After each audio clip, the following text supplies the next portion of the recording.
when now streaming.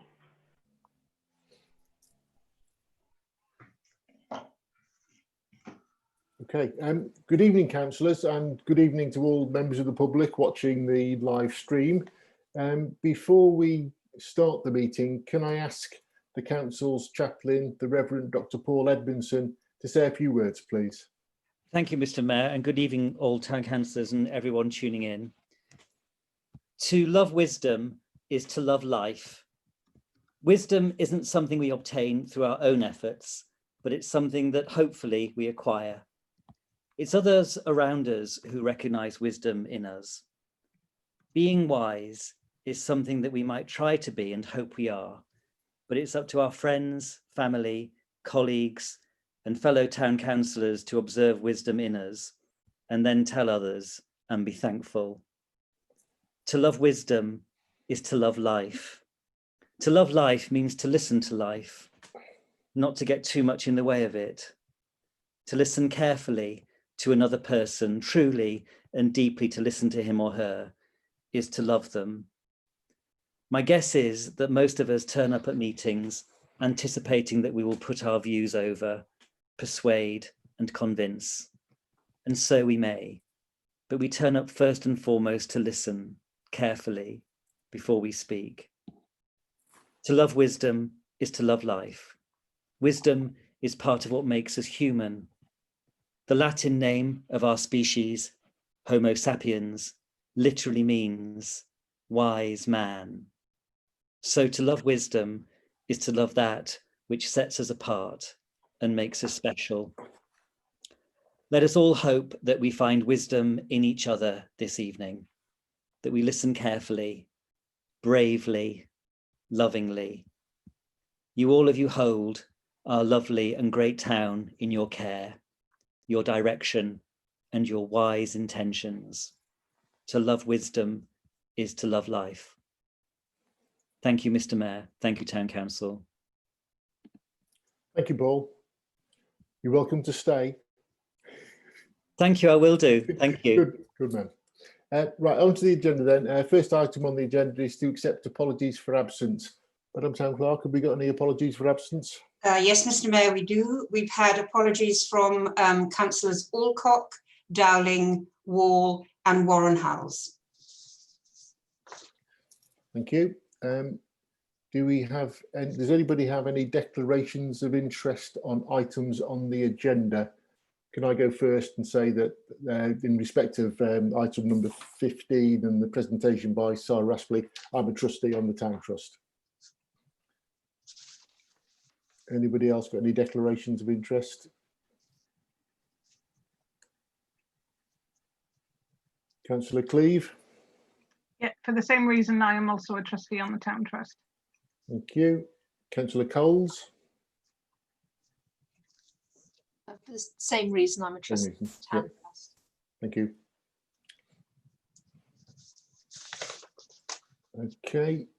Item 3, to receive written requests for dispensation. Have we received any requests, Madam Town Clerk?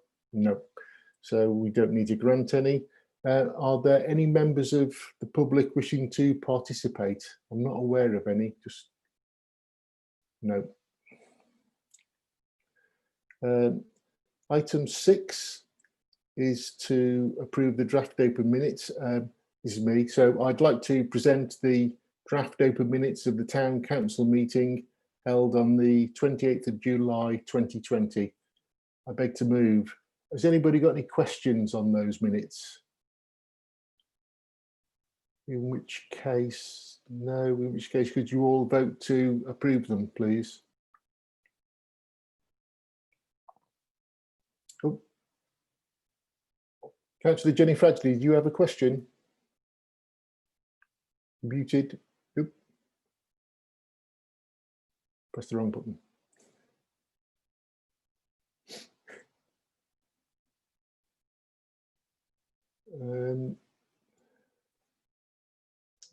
Just Councillor Roll.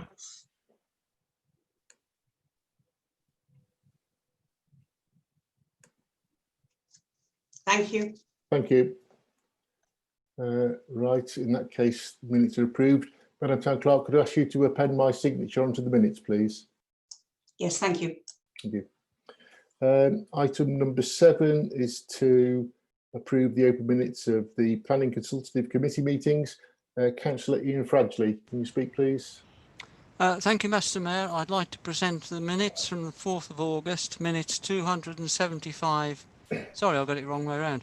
258 to 274, and the draft minutes for the meeting on the 1st of September, minutes 275 to 290. I beg to move. Thank you. Has anybody got any questions? If not, can you vote to approve the minutes, please? Thank you.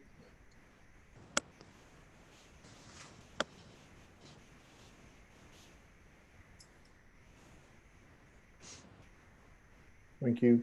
Councillor Rolfe, have you lost your green button? So you're raising your hand instead, I take it?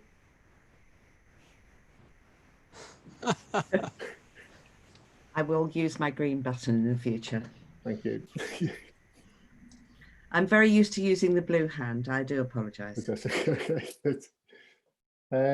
Item 8 is to adopt the draft open minutes of the additional General Purposes Committee meeting. Councillor Taylor. Thank you, Mr. Mayor. I would like to present the draft open minutes of the additional General Purposes Committee meeting held on the 19th of August. I beg to move. Has anybody got any questions on those minutes? In which case, can you vote to accept them, please?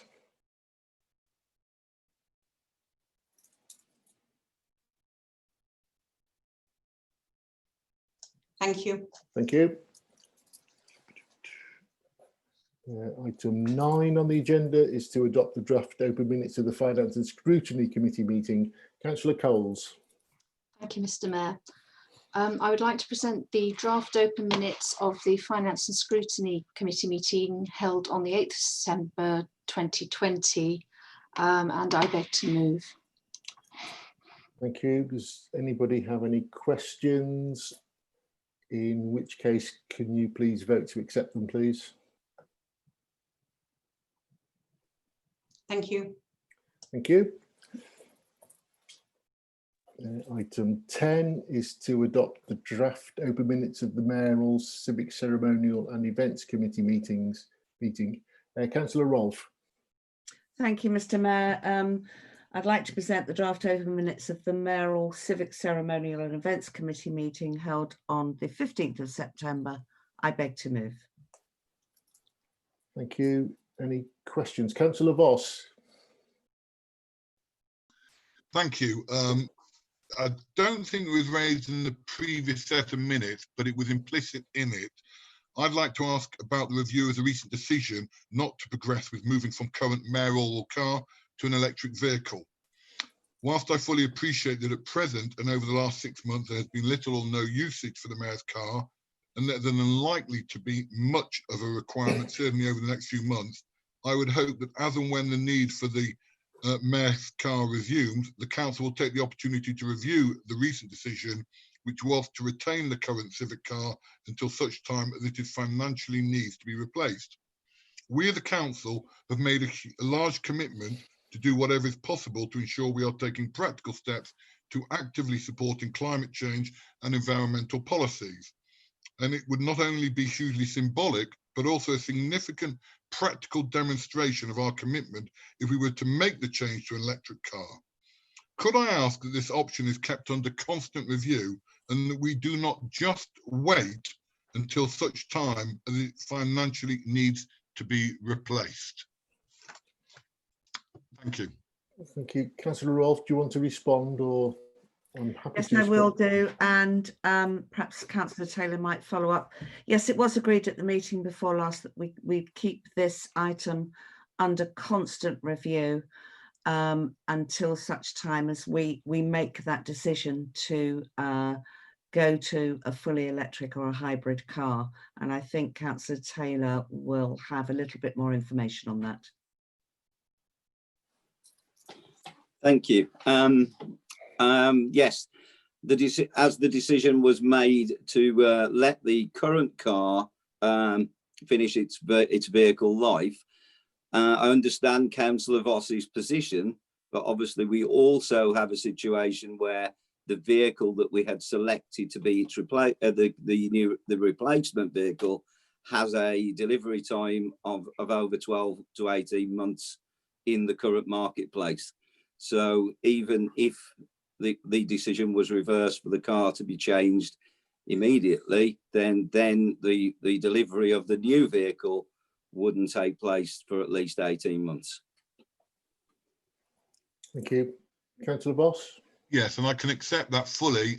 What I can't accept is that it's principally a financial decision. I think I understand about the ordering time and the delivery time, and I can accept that.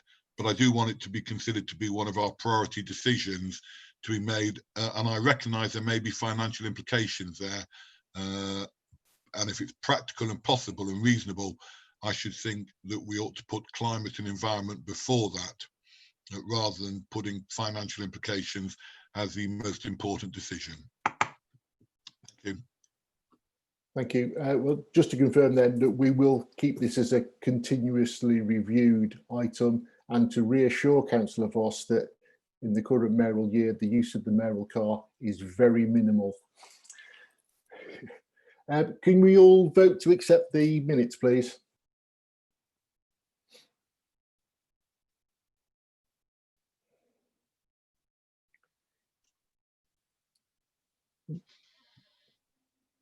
Councillor Curtis, are we there? Yep, thank you.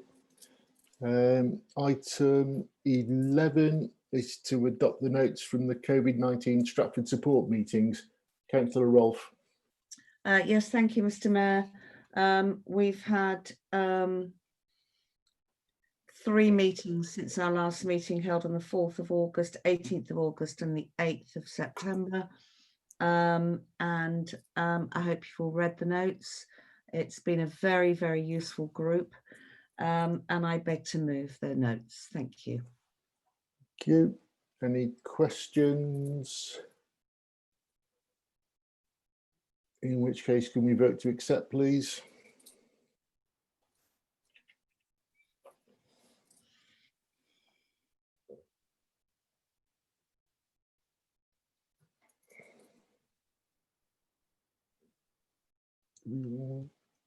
Thank you. Item 12 is me. I'd like to present the notes from the Governance and Policies panel meeting held on the 11th of August 2020. I beg to move. Has anybody got any questions? No, in which case can we vote to accept them, please?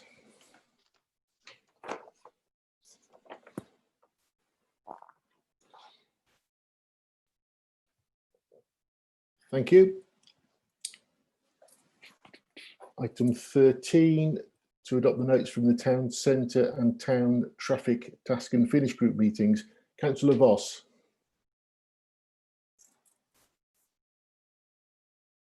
Unmute, please. Unmute. Apologies. I'd like to present these notes, and they relate to the meetings held on the 5th and the 17th of August and on the 2nd of September, and I'd like to ask Council to adopt. Any questions? In which case, can we vote to accept, please?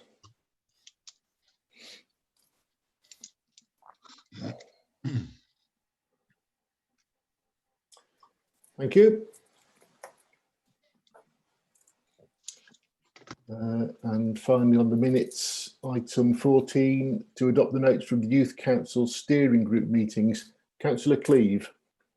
Thank you, Mr. Mayor. I'd like to present the notes from the Youth Council Steering Group meetings held on the 5th of August, the 8th of September and the 17th of September 2020, and I beg to move. Has anybody got any questions? Although there is a separate agenda item for this particular subject. So in which case, can we all vote to accept, please?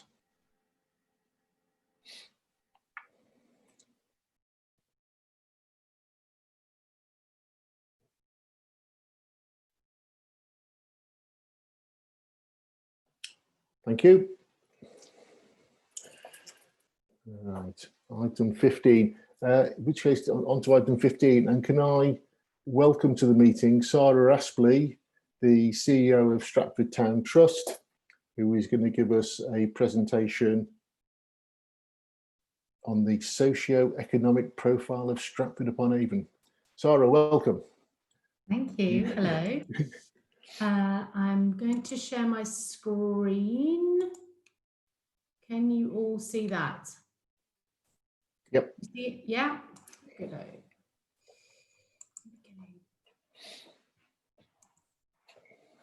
Okay.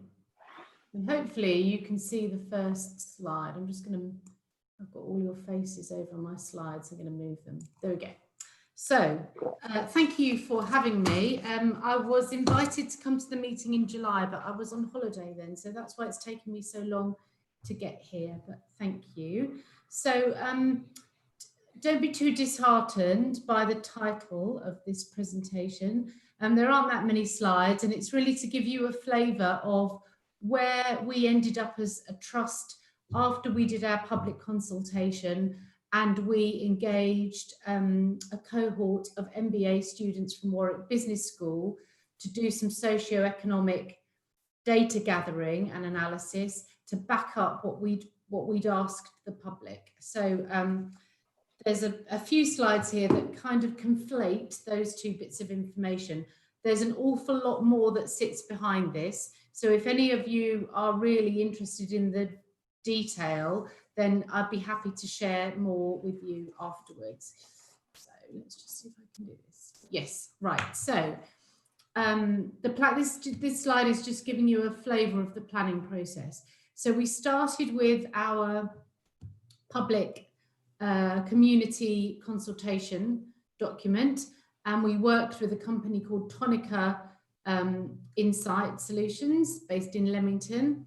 We gave everybody access to a paper-based questionnaire. So the residents of Stratford-upon-Avon had access to a paper-based questionnaire. We had membership and community focus groups and insight sessions.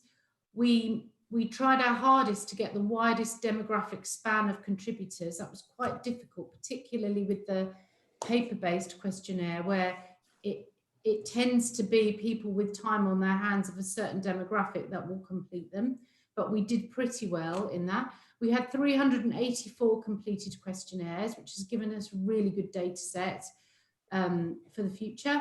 And we had around 1,000 people attending one of our focus groups and workshops. So that was a members session. We did a community session at Foundation House. We went out to various local groups, local interest groups and charities. And we ran a workshop session with all of the year 7s at Stratford School. And we're planning to do that every year. So we'll go, not with the year 7s. So this year we'll go back and talk to them as year 8s and ask them what they thought about the things they said last year and whether that's changed. So bearing in mind the seismic shift of the world and society since we undertook this project this time last year, it'll be quite interesting to unpack some of those thoughts with those young people. And then we partnered with Warwick Business School and their Leadership Plus MBA cohort, and we asked them to undertake some analysis on a national, regional and local level of socioeconomic findings. So health, wealth, maybe health, employment status, educational attainment, those sorts of things that you will find out in the JSNA each year. We gave them internal analysis of our own grant making processes and measures. We gave them full access to obviously our consultation results. And then we asked them to research other relevant grant making organisations, practices and impact for interest, really, just to see where if there was a way we could benchmark ourselves against others. So we had a full data set of quantitative and qualitative analysis that we've tried to pull together into one document. So our data sources were, for the UK, we had national level data from the UK Office for National Statistics and Euromonitor International. At a county level, warwickshire.gov.uk were incredibly helpful with an awful lot of data that they could provide. At a district level, we were able to access quite a lot from the team at Stratford District Council and the NOMIS official labour market statistics, which looked at Stratford as a district. And then at a town level, which is always much harder because those boundaries are a bit amorphous. And often you'll find that something talks about the district, but doesn't talk about the town. So much harder to find that data set, but they did that through warwickshire.gov again, who had some lovely data that we could use, and the JSNA report that was published by very small areas, residential areas this year, back in 2019. So that was very helpful. As I said, they used our survey results, so that was good. They used our annual reports from a few years back. They looked at all of our grants from 2015 to 2020, and they looked at some very recent young people's projects to get under the skin of that. They did some benchmarking against 4 other trusts and foundations. I have to say the Town Trust is quite hard to find an actual like-for-like measurement, but Cripplegate in London, which is based around Islington and is a place-based funder, is a very good comparator. So we managed to get some good data from them. And again, they used our annual report for performance analysis. So a summary of the key findings, and then I'll go into a bit more detail. So the demographics of Stratford, the district has the highest population growth in the West Midlands and one of the highest in the UK. So that means that the town population is expected to increase by 6.7% by the year 2041. So that's a reasonably sharp increase in a relatively small geographic area. Living costs, so none of this will come as a surprise to you. There's a high cost of living in the town versus across the region/district. We've got high employment rates. Now I have to put a health warning against that one now because we had high employment rates. I don't know where we stand with those now, but at lower incomes due to service level, service economy, tourism, retail, care, or often paying minimum wage or national living wage rates of pay. We've got lower levels of working age population, and by 2035, 1 in 3 residents will be over 65 years of age, and it says here confidently and retired, but maybe not, but over 65 at least. So in the town, again, none of this as ward councillors will come as a surprise to any of you. There are pockets of social deprivation. House prices are comparatively higher than they are in the district and the county and the region, with limited affordable housing available, and that's compounded by lower service sector wages. As I've already said, we've got a high and growing proportion of the population who are aged 65 years and plus, with a disparity of income and needs. So within that aging population, we can see, and we have absolutely seen over the last 6 months, social isolation and support needs increasing, with lots of people who are asset rich and cash poor. And for those of you that have been involved in the Stratford support programme, you will see that from the sorts of wards where you will have houses that have high value, but people are living there alone and not a lot of disposable income. And then moving on to the younger generation, I know that's a focus for the town council with your youth council. So our data found that they are increasingly becoming town users rather than town dwellers, which gives you a different emotional connection with your town, I think. There's a definite lack of accessible youth community facilities in the town and affordable youth community facilities in the town. Our feedback with young people told us they wanted somewhere that was theirs, somewhere where they had a voice and they were listened to, but not necessarily somewhere they were obliged to spend money on expensive cups of coffee or what have you. And so their needs are in direct competition with those of the ageing population and our tourists and visitors upon which a lot of our income is predicated. So moving on to the demographics then, there's if you look at the infographic on the left, the killer fact here for me is the far left bar that has 18% in the pale grey section at the top. That represents all of those over the age of 65 years in the UK. So 18% over 65 years, 18% of the population. 21% for Warwickshire, 6% for the district, and a whopping 24% for Stratford-upon-Avon. Now, we're due another census next year, I think. So a lot of this data will be related to the census that is out of date now. So it will be really interesting to see how this data changes as a result of that. And I would strongly expect to see that 24% figure for the town grow. As I've said, highest in the West Midlands and 7th highest in the UK for the district population growth.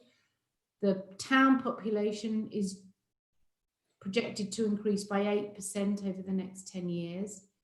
However, the younger age group is set to decline by 2.5% over a similar period.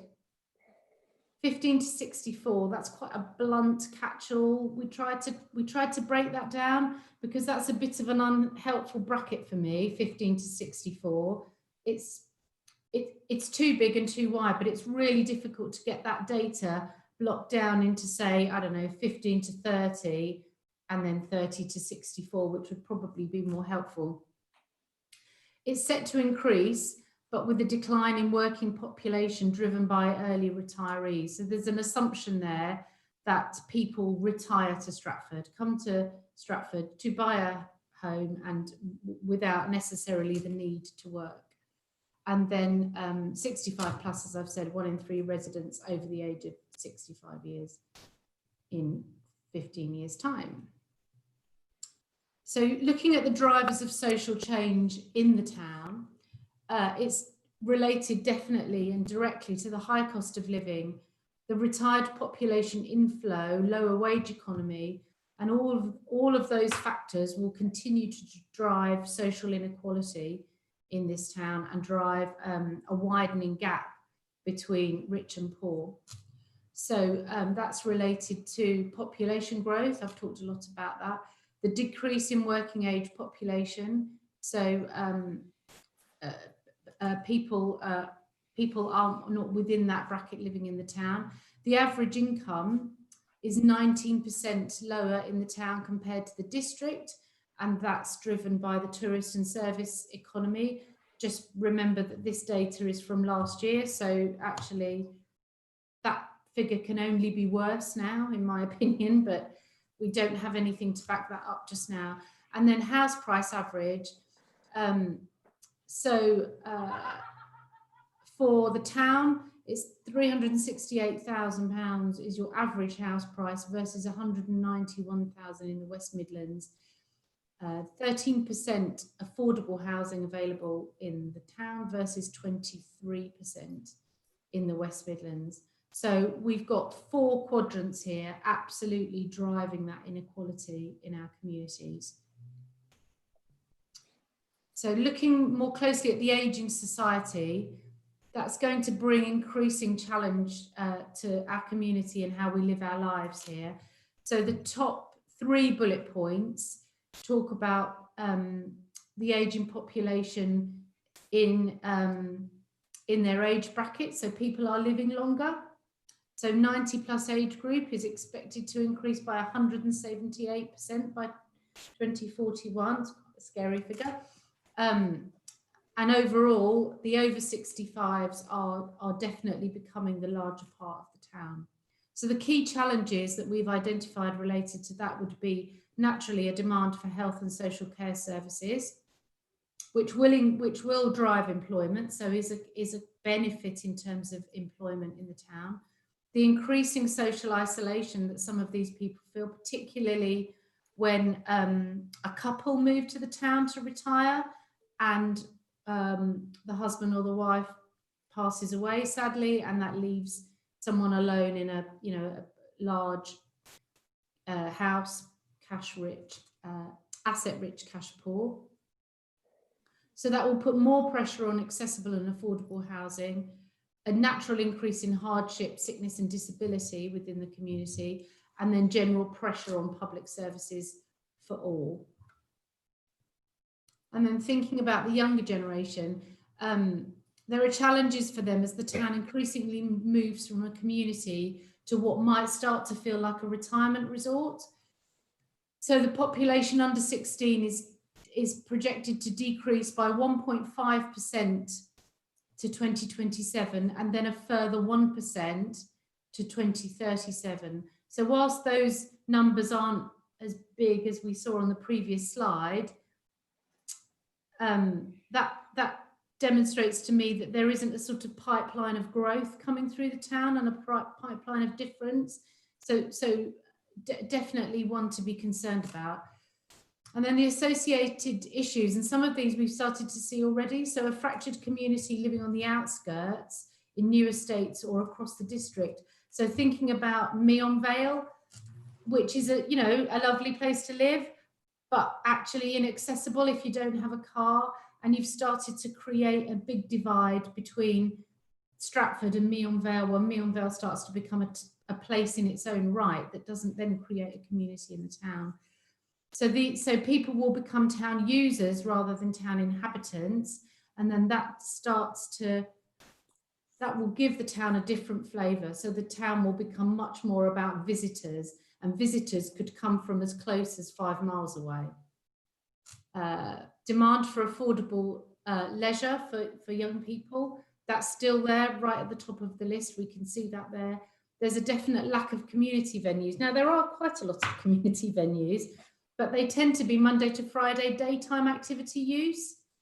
So, how do we broaden that out so that it's much more attractive to the younger people in our community?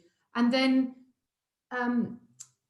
social isolation in the young is incredibly prevalent just now, particularly as we are moving into the next phase of COVID. And if we've got young people who are living on the outskirts of a town and don't have a way of easily accessing other services, that can only lead to increasing poor mental health and physical well-being. So when we started to do our survey, our objectives were to gauge awareness and perception of the trust, identify where there may be areas of need. We asked people what they thought would make Stratford a better place. It gave us the opportunity to think about new opportunities and exploring new opportunities of the community. We wanted to verify by working with the MBA cohort if the demands and needs varied by target group, and I think we found that they did. And we wanted to correlate our conclusions with the socio-economic data. So the key findings in our survey were that 91% of people that responded believe that Stratford-upon-Avon is a good place to live, because it is a great place to live. However, only 57% believe it has a sense of community. So that's those two facts are quite telling to me, that 91% is very strong. I love where I live, but I don't know what community means to me. 99% awareness of Stratford Town Trust was blooming brilliant, but then they were filling in the questionnaire, so you would kind of expect them to say that they knew who we were. And then for us, the challenge, only 59% knew little or nothing about the work of the trust. So we've got a bit of work on our hands to turn that around so that we get our message out there. And 54% felt neutral or quite favourable towards the trust. So that's nice, but not good enough. We want to get our story out there so that people understand what we do and understand some of the good work that we do and the people that we work with. So, and then down in the negatives, the reported data that came back was that improvements were required to the town centre facilities for local families with more unique local shopping. So none of that will be a surprise to anybody. We hear this quite regularly. That there's limited freely accessible facilities for the young, and that we need to promote activities that encourage inclusion and acceptance of all, so that we start to get a more diverse community using the town, if at present they are not living in the town. So, in conclusion, the likelihood of a disconnected community with a growing divide economically, socially and geographically, that's probably where we're heading. It's a very gloomy picture I'm painting. I don't think it's all that bad, but if you know, if we do nothing, that could be where we're headed. And the key resulting issues around that would be that the town fails to thrive and change due to inertia and people's inability to see and move. There's a growing reliance on tourism and visitor spend, and I think my understanding is, as a town, we already have a very strong reliance on that tourism and visitor economy, and we need to be careful that we don't put all our eggs in one basket. There's a continued decline in community focused facilities, so we've got to work very hard to turn the tide of that, and that the population becomes divided and marginalised if we don't address a lot of these things that we have identified. So that's where we are, and that's what we're hoping to tackle, not single-handedly, through our strategic plan that will take us to 2025. But it's been helpful for us to see all of that, and I appreciate that it can feel like that could read like quite a gloomy picture, but it is the truth. And whilst we don't live in an area of urban deprivation, we have to recognise that there is a social divide in this town, and we can actually work together to do something about it.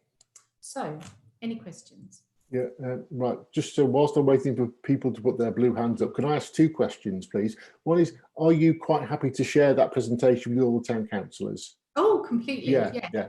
Shall I stop sharing? Do you want me to stop sharing my slides? Yeah, please. Yeah. Will you send it to Sarah then? And if Sarah circulates it to all the councillors? Yes, I will. That's probably the best. Yeah. And my other question was, can you just confirm, you did touch on it in your presentation, but I think that everything in that presentation was compiled pre-COVID. Yeah, oh God, yes. Yeah, so I think it'd be interesting to see the challenges that COVID will bring to all the figures on that slide. But yeah, right, okay, yeah, right. Various questions. Councillor Jenny Fradgley. Thank you, Mr. Mayor. It's an observation in a way, which I think we've all got to take on board, looking at the housing cost figures and the driver of that to the sort of population that we actually have in the town and attract to the town. I have a concern with the proposals by the government driving planning change, which my understanding from the county puts a lot of emphasis on building houses, and there'll be a huge emphasis on building houses in Stratford-upon-Avon and Stratford-on-Avon. And I think we've got to keep a really careful eye on what kind of houses are going to come here, because if we actually have the higher end houses coming here, we're going to exacerbate the problem that you've identified rather than actually resolve it.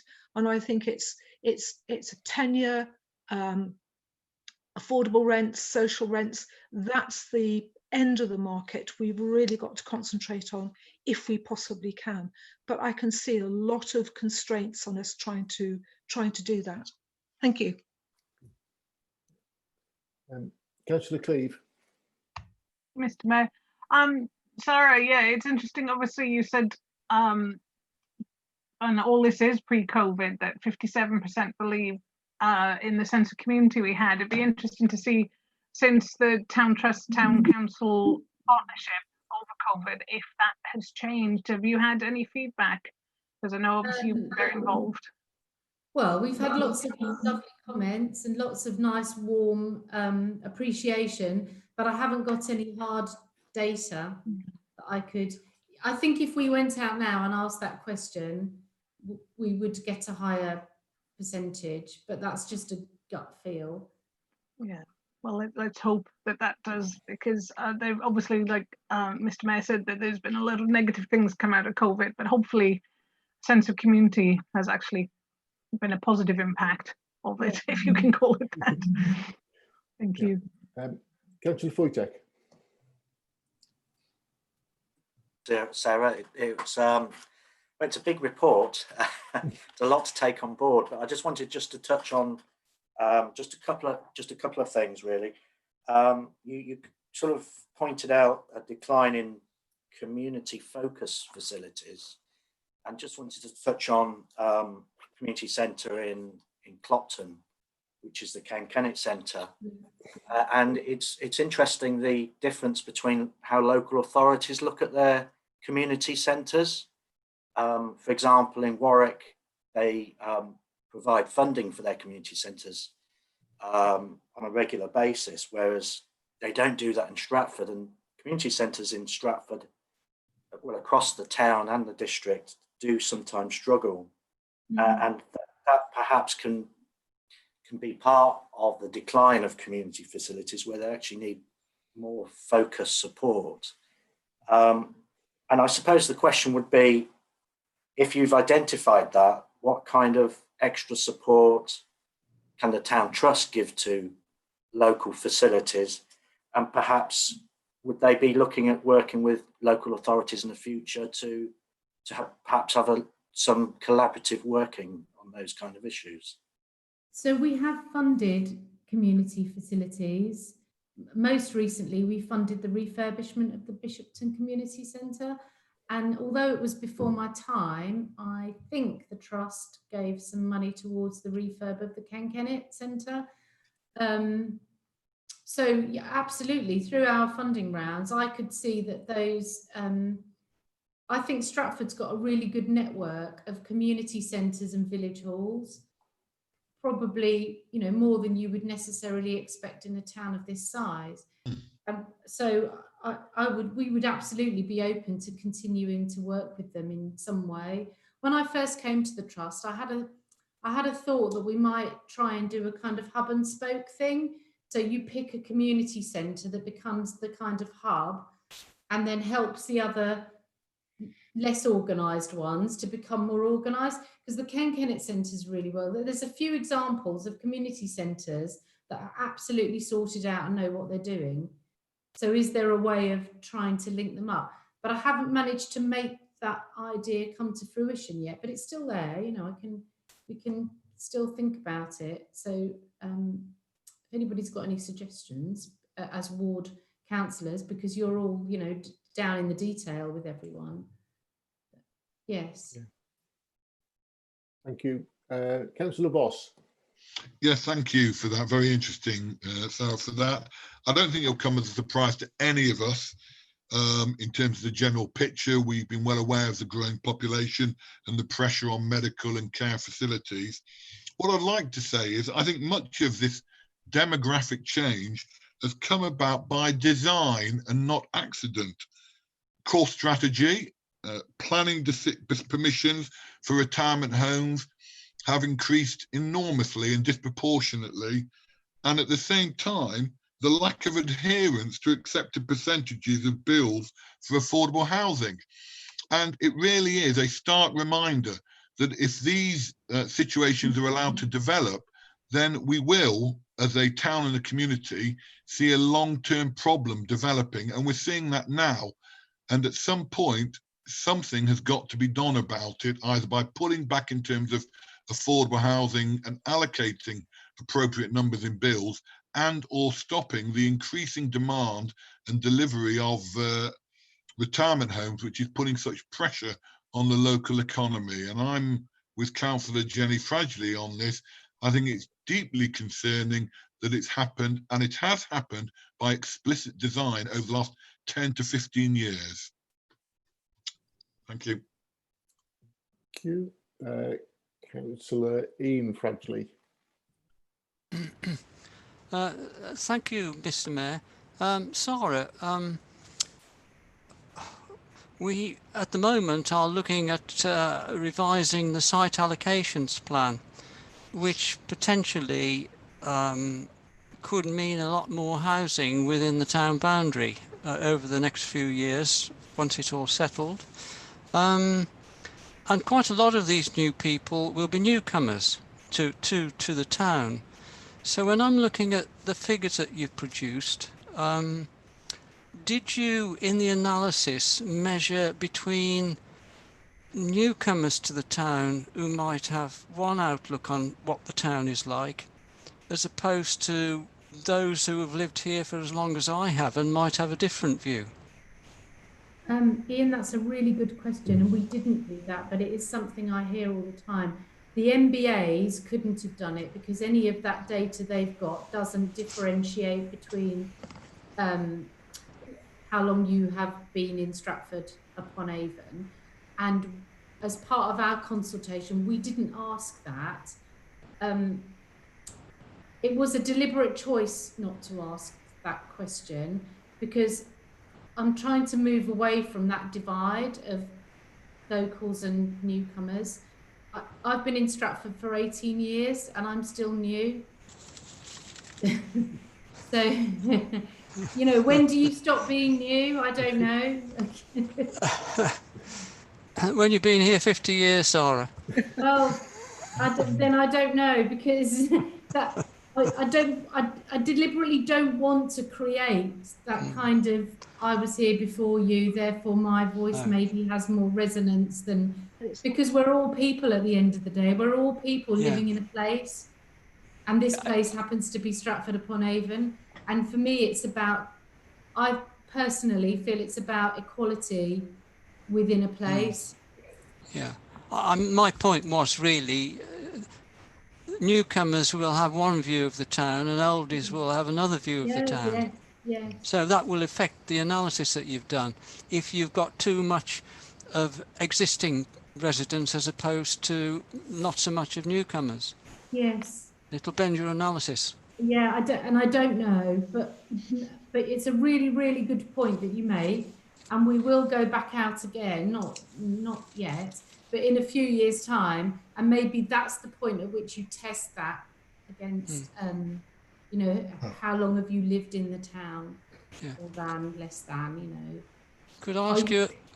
You know, because if you move here and then you start to bring children up here, it gives you a different slant on the town than if you arrive, you know, as a I don't know, a single couple, or as a single person or a couple, and you stay for a bit and then you go away. It's a, you know, it's a very different thing. You become more invested. Thank you. Could I ask you just one more? How many new members to the town trust did you gain out of this exercise?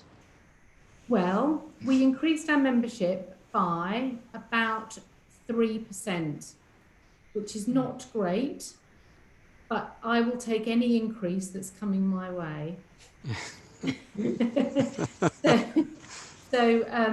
Yes, we're never stopping on the increase. It's quite a hard thing to do because we haven't really got anything to give anybody.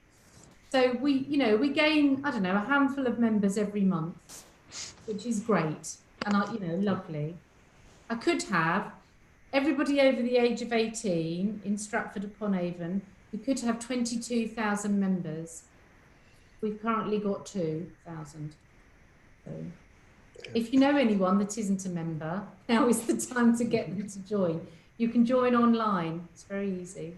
The trouble is, Sarah, when I was on the town trust, which is quite a few years ago, the figure 2,000 was standard then as well. Yes, I know. So there's been no increase over the years. No, we bob around the 2,000. I wasn't going to say that, but we do lose people off the other end. Yeah. No. Yeah. Thank you. I would like to move on with the agenda because we've got a packed item. I've got two further questions, so if you take them quickly, please. Councillor Rolfe and then Councillor Dyer. Thank you, Sarah. It was really interesting. Most of it, for me, didn't come as a big surprise. I think one of the interesting ones is you're talking about the outer areas of Stratford not creating a community in the town. And I would put that solely at the fault of our planning in the district. And what I mean by that is that whilst we continue to build on the edge of our town, making it very difficult for young people to come into our town, whilst we continue to build the neon veils and the long marston's, and whilst we continue to allow these developments to have no community centres within them at all. And I think this is a big mistake of planning. I remember going back years when Trinity Mead was being built. It originally had a community centre right in the middle of the development. And for one reason or another, I don't think anybody ever got to the bottom of it. It was never, ever created. And I think that we are constantly having these developments with no community cohesion at all. We also have some of these developments being built that are used really as that they're commuter areas. That there's a lot of areas that simply don't use the town for whatever reason. They are commuter areas. I would like to see, if it's possible, Sarah, that this report, which I think is an excellent report, is presented to someone at planning, either John Careford in the policy team or Paul Harris in the policy team, or indeed Sarah Wally-Hoggins, who is the portfolio holder for planning. I think this needs to be taken into consideration when the next core strategy, because at the moment they're looking at the next core strategy. And we need to look at this very carefully, because you're absolutely right. Whilst this continues, we are splitting up. We are creating this divide through planning. And I would like to see all these outer areas that are being built on have their own community facilities. And then it would, I think, the knock-on effect, it would create more community within our town for our town residents. Thank you. Yeah. Hello. Councillor Dyer. Yep. We mustn't forget that many doctors in Stratford and doctors' surgeries are increasingly worried about facilities being more and more stretched, particularly with care homes and things like that, which means we're going to have longer waiting times before we can see our doctors. So that should be considered as well. Yep. Thank you. Thank you all for your questions. Thank you, Sarah, for presenting. If you send on the presentation and we'll circulate it, give lots of thought for everybody on the council, I think. And hopefully you'll have received a wider audience from all the people viewing it via the live stream. Yes. Anybody's got any questions? Follow up later on, yeah. You're welcome to stay on the town council meeting if you wish. But, I probably need to get home to some domestic drudgery. That's all right with you. Fine. Okay then. Thanks, Sarah. Thank you. Bye. Okay. In which case we'll move on to item 16.1, which is the Stratford-upon-Avon Youth Council Steering Group. Councillor Cleve, do you want to lead on this, please? Thank you, Mr. Mayor. Yeah, it's been an incredible start. We've got a group of 10 incredible young residents attending the meeting so far, and they've already shown how passionate they are about the town and their peers. You know, we're still working together on the constitution of the Youth Council, and it's vital, obviously, that the young members have their say on how the council is run. They've already agreed their key aims and objectives, which is the Youth Council should be an independent democratic body whose membership should be representative of all the young people within the boundaries of the town of Stratford-upon-Avon, regardless of gender, ethnic background, disability, race and sexuality. They're still working on deciding how many will sit on the council. They have discussed the 12 as the number, and we're figuring out how they should be elected, and also how long their term will be and how old they should be. At the moment, they've come up with the age 13 to 18. We just need to dot those I's and cross those T's. We're yet to discuss plans for the future for the Youth Council, but they have come up with some key themes, such as increasing creative experiences for the younger residents of the town. Human rights and mental health is a big issue for them. Social media, particularly to challenge the bad reputation that youth have in the town. They want to tackle racism. They've talked about affordable social activities, which obviously was highlighted in the presentation we just had from Sarah. They talked about learning new skills and improving the local area in general for younger people. Obviously, we're considering now the formal interaction with the Youth Council and how it'll tie into the full council. We want obviously the youth to be able to say what they want. However, we're here to discuss as well how we want to see it interact. So just it'd be interesting to see what the views are of the adult council are on this. But just before we move to any questions on this, I just want to thank you, Mr. Mayor, for your input, as well as Councillor Rolfe, Councillor Howell and Councillor Alcock, but also Lisa as the committee clerk and Sarah Summers as town clerk have been brilliant for the guidance, advice and input for all of us, because I think this is new and a learning experience for all of us. We've already discussed how the younger members, the first year of the Youth Town Council, we may have to adjust things that we come up with now and adjust it to how it will be in a year from now. But it's a very interesting experience, and I'm just so delighted to see the passion that they have.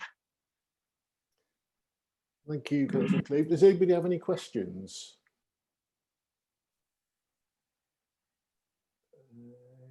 Councillor Ian Fradgley. Thank you, Mr. Mayor. Jill, are these meetings held face to face, or is it all via Zoom? At the moment, it's all via Zoom because our first meeting was when they started reducing the numbers of being able to meet together. And because obviously they're not all from one bubble, they all go to different schools. We would decided at this point we'd still keep it virtually the same as ours. Well, when my next question is, when are you going to allow us councillors to observe these meetings? Because at the moment it's still a steering group. Yeah, I appreciate that. We're just doing it. We also want to give them a chance to settle into the position. I'm sure if you wanted to come along to one, Councillor Fradgley, you'd be more than welcome to sit in on one. They're a very lovely group, so I'm sure they'd have no problem. It will be once the Youth Town Council, I mean, probably their first meeting, it'd be quite nice to have a little bit of an audience to see what it feels like. We have invited them to watch tonight's meeting, so it'll be interesting to see if they're there. Hello, if you are. That's why we did put it as agenda item number 1 within the town clerk's open report, so they didn't have to sit through the whole thing. But yeah, at the moment it's virtual, and it probably will be for the foreseeable future. Yep. Councillor Coles.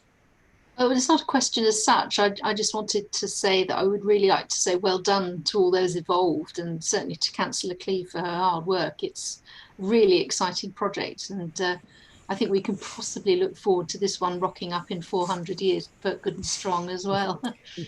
I have said that to them. I said they'll be the founding members of the Youth Town Council, and they might have their names on the wall at some point. Yeah. For youth, I think they're such an incredible group, and you know, if they're reflective of our youth, then we know Stratford's in good hands. Councillor Howe. Yes, I think I'd like to propose that if the chairman of the Youth Council would like to attend town council meetings, I think that would be absolutely wonderful, real opportunity. But also, I wouldn't want to set that barrier to be that high if that doesn't sort of work with other activities or other responsibilities that the chairperson of the Youth Council has. And so it would be nice to set the kind of availability really high, but the barrier quite low, and so that if they, instead of attending, they wanted to submit a written report, that they had the option to do that, perhaps with a summary of the activities that they're working on, but also any observations on items in the agenda, and we formally kind of involve them in that agenda sharing process. I'd like to second that proposal, if I may, Mr. Mayor. Yes, well, I don't think we need to vote on it. I'd like to think that all the council are very supportive of the youth council, and I'm sure. I mean, I'm quite happy for somebody to shadow me if that's what they wish. But I think at the moment we leave it with the youth council to decide how best they want to move things forward, knowing that they've got our full support and we're happy for them to be involved in any way, shape, or form in what they choose. Yeah. That's great. Thank you. Councillor Curtis. Thank you, Mr. Mayor. Great job, Jill. I mean, just terrific. I was just wondering. Sorry, I may have missed it somewhere, but which schools are actually involved in it, and how many schools? It's not schools per se. It's any youth member was able to come. We do have. They have to live within the town boundaries. That's the important thing. But we have youth. They go to Stratford High, we've got Ulster Grammar School, obviously they live within the town, we've got Henley High School, but they live within the town, so lots of different areas are represented. And when we went through the wards last week, not that it was a ward issue, I think all wards were covered except for Bridgetown, not Bridgetown, Bishopton. So it's genuinely pretty representative across them. Yeah, fantastic. And we've got a mixture of male and female as well, so it's not that it's all girls or all boys. It's a good mix from everywhere, which is really good. Right, thank you. I'd like to put my thanks on record to Councillor Cleave for all the work that she's done, and the other councillor who supported it in setting it up. But I just think to actually get it up and running has been a fantastic achievement. And to all the youths out there who are watching, because we did invite them to watch, I hope you've been inspired by what you're seeing so far, and you'll come to the next meeting with loads of good ideas. Right, okay, but we don't need to vote on anything there. You're not looking for any. No, it was just. I think we were just talking about it, but I think it should come from the youth council, as Councillor Howe proposed about getting someone on. It may not always be the chairman, because that might put a lot of pressure on one particular member, but to have a representative would be good. But yeah, it's not a vote, it's just to consider. Yeah. Councillor Ian Fradgley, did you want to say something quickly? Thank you, Mr. Mayor. Hearing what Councillor Cleaver's had to say, I would be quite happy as councillor for one of the councillors for Bridgetown if somebody on your youth council lives in Bridgetown, if they wanted to come and have a chat with me about what it's like being a councillor in Bridgetown, and perhaps share some of the casework. Then I would be quite happy to do that at the appropriate time when you think they're ready. Thank you. Thank you. If I may just come back on that, yeah, that's a lovely opportunity, and I think maybe all the other councillors for the wards that they have to deliver in with might do the same, and I think that would be good to put forward to the youth council. Thank you. Yep. Okay, thank you. If we move on to item 16.2, which is to review the proposed new committee structure. Now, you've all seen the papers, you've all seen the proposed terms of reference. I don't propose to go through everything line by line. I'm hoping that you've all seen it. All of the terms of reference have been to the relevant committees and been approved by those committees. So with that background, has anybody got any questions on the terms of reference? Councillor Fradgley, Ian Fradgley, you've still got your hand up, and that's by mistake. Councillor Rolfe. Thank you, Mr. Mayor. I want to just bring up a slight anomaly with the naming of what used to be Mayor and Protocol, became Civic Ceremonial and Events, is being referred to as Heritage and Events.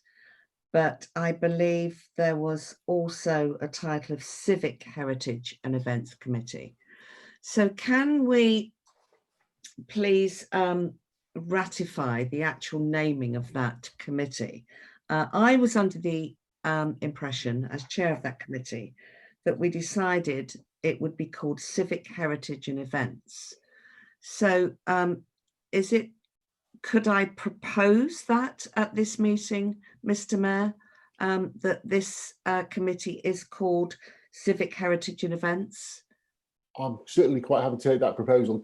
Coming from the chair of the relevant committee, that seems a sensible decision to move forward. Have we got a seconder for that proposal? Councillor Cleave? Yeah. Right. Could I just have a vote with green buttons of those who are in favour of the new name of Civic Heritage and Events for that committee? And yep. Right. So in that case, can I just move on to ask for, has anybody got any questions on the terms of reference?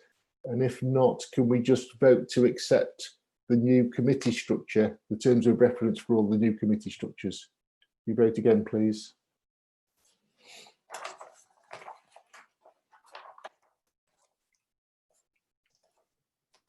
Thank you.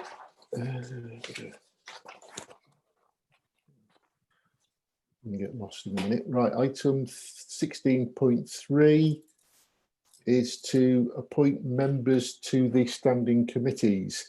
Now, as you know, we sort of carried on the membership of the previous committees at a previous town council meeting, but because there are now new committee structures in place, we need to just reaffirm the members of each of those committees. So I'm going to assume that everybody who is currently on a committee will seamlessly transfer to the new committee and the new terms of reference, unless you put your hand up and suggest or comment otherwise. Councillor Voss.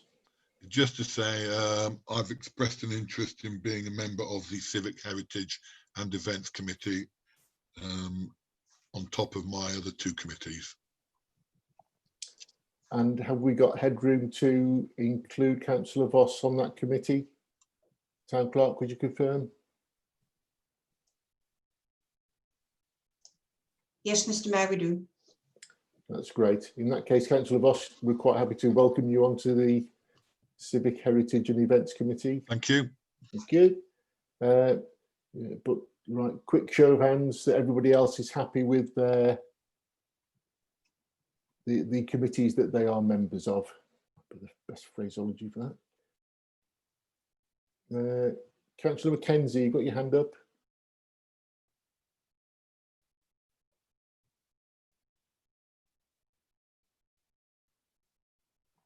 Sorry, you said quick show of hands if you were happy. Oh, sorry, I meant committee. So I put our hand up. A quick show of green buttons, I meant. Thank you.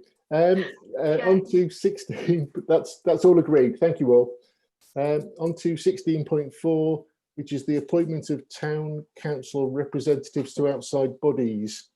And again, the representatives were agreed last year, and again we were sort of assuming that people would seamlessly carry over into the next year.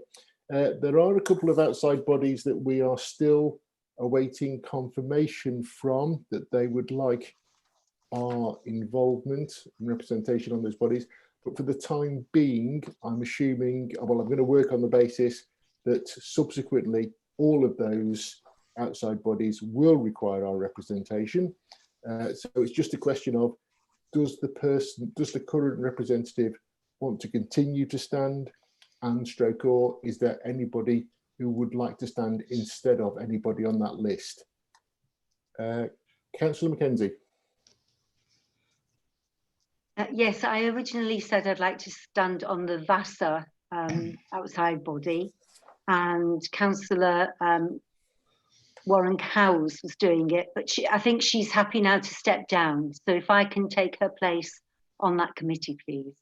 Have you already spoken to Councillor Warren Howes? I spoke to her today, yes. And she's happy to step down? Yes. Yeah. She's got a lot of other commitments. So. Fine. In that case, if we change Councillor Warren Howes to Councillor Mackenzie for Vassar, Councillor Dyer. I would like to stand for a council representative for Friends of Holy Trinity Church. It's not just Holy Trinity, it's Friends of Shakespeare's Church. Oh, is that the... Oh, right, it's the same place as far as I'm concerned. Oh, right, okay. Current is Councillor Jenny Fradgley. Are you happy to step down, Councillor Fradgley?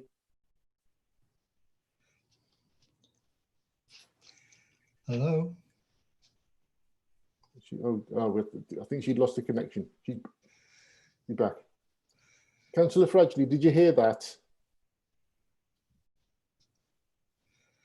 You're muted, muted. Sorry, I just dropped out and I'm just. Yes, I think you did. I believe Councillor Dyer was saying that he would like to take my place on the Friends of Holy Trinity. Yes. Yeah, I'm very happy, and I think Councillor Dyer will be an excellent addition to their committee. Thank you. Mr. Mayor, can I just make a point here? Although I appreciate that Friends of that Shakespeare's Church and Holy Trinity are the same, it's not as if you're going to be appointed as a town council representative to the parish council. You are being appointed to the body that raises money for the Friends of Holy Trinity Church. So there is a difference. Okay. Right. Okay. And anybody else got any comments? In which case, apart from those, Councillor Jenny Fradgley. Sorry, Mr. Mayor, I'm not sure if my blue hand disappeared at the same time that I did. I'm not sure if you've covered this, but Stratford in Bloom. I did ask Councillor Cole, expressed an interest some time ago that she would like to come on to Stratford in Bloom. She's not here now, but would the town clerk give some advice on how that might happen in the future? Thank you. I suspect, based on my knowledge of Stratford in Bloom, I think they would welcome an additional representative from the town council certainly in the short term. Quite whether we carry that forward as a permanent 3 representatives on the committee, I don't know. Town clerk, can you advise? Yes, I think if Councillor Fradgley and Councillor Warren Howes want to be the 2 representatives, and if has Councillor Warren Howes expressed an interest that that's what she wants to do? She has actually expressed that interest to me, yes. But well, then I can't see any reason why the council cannot, in her absence, appoint her. Yeah, okay. So there were 3 changes there. Did you pick up those 3 changes, town clerk? Yes, yeah, I did. Thank you. Thank you. And everybody else who's on the list will continue with their existing representation to an outside body. Thank you. Item 16.5 is to determine whether to adopt the parish remuneration panel's recommendation for town council members to receive an allowance. Anybody want to comment?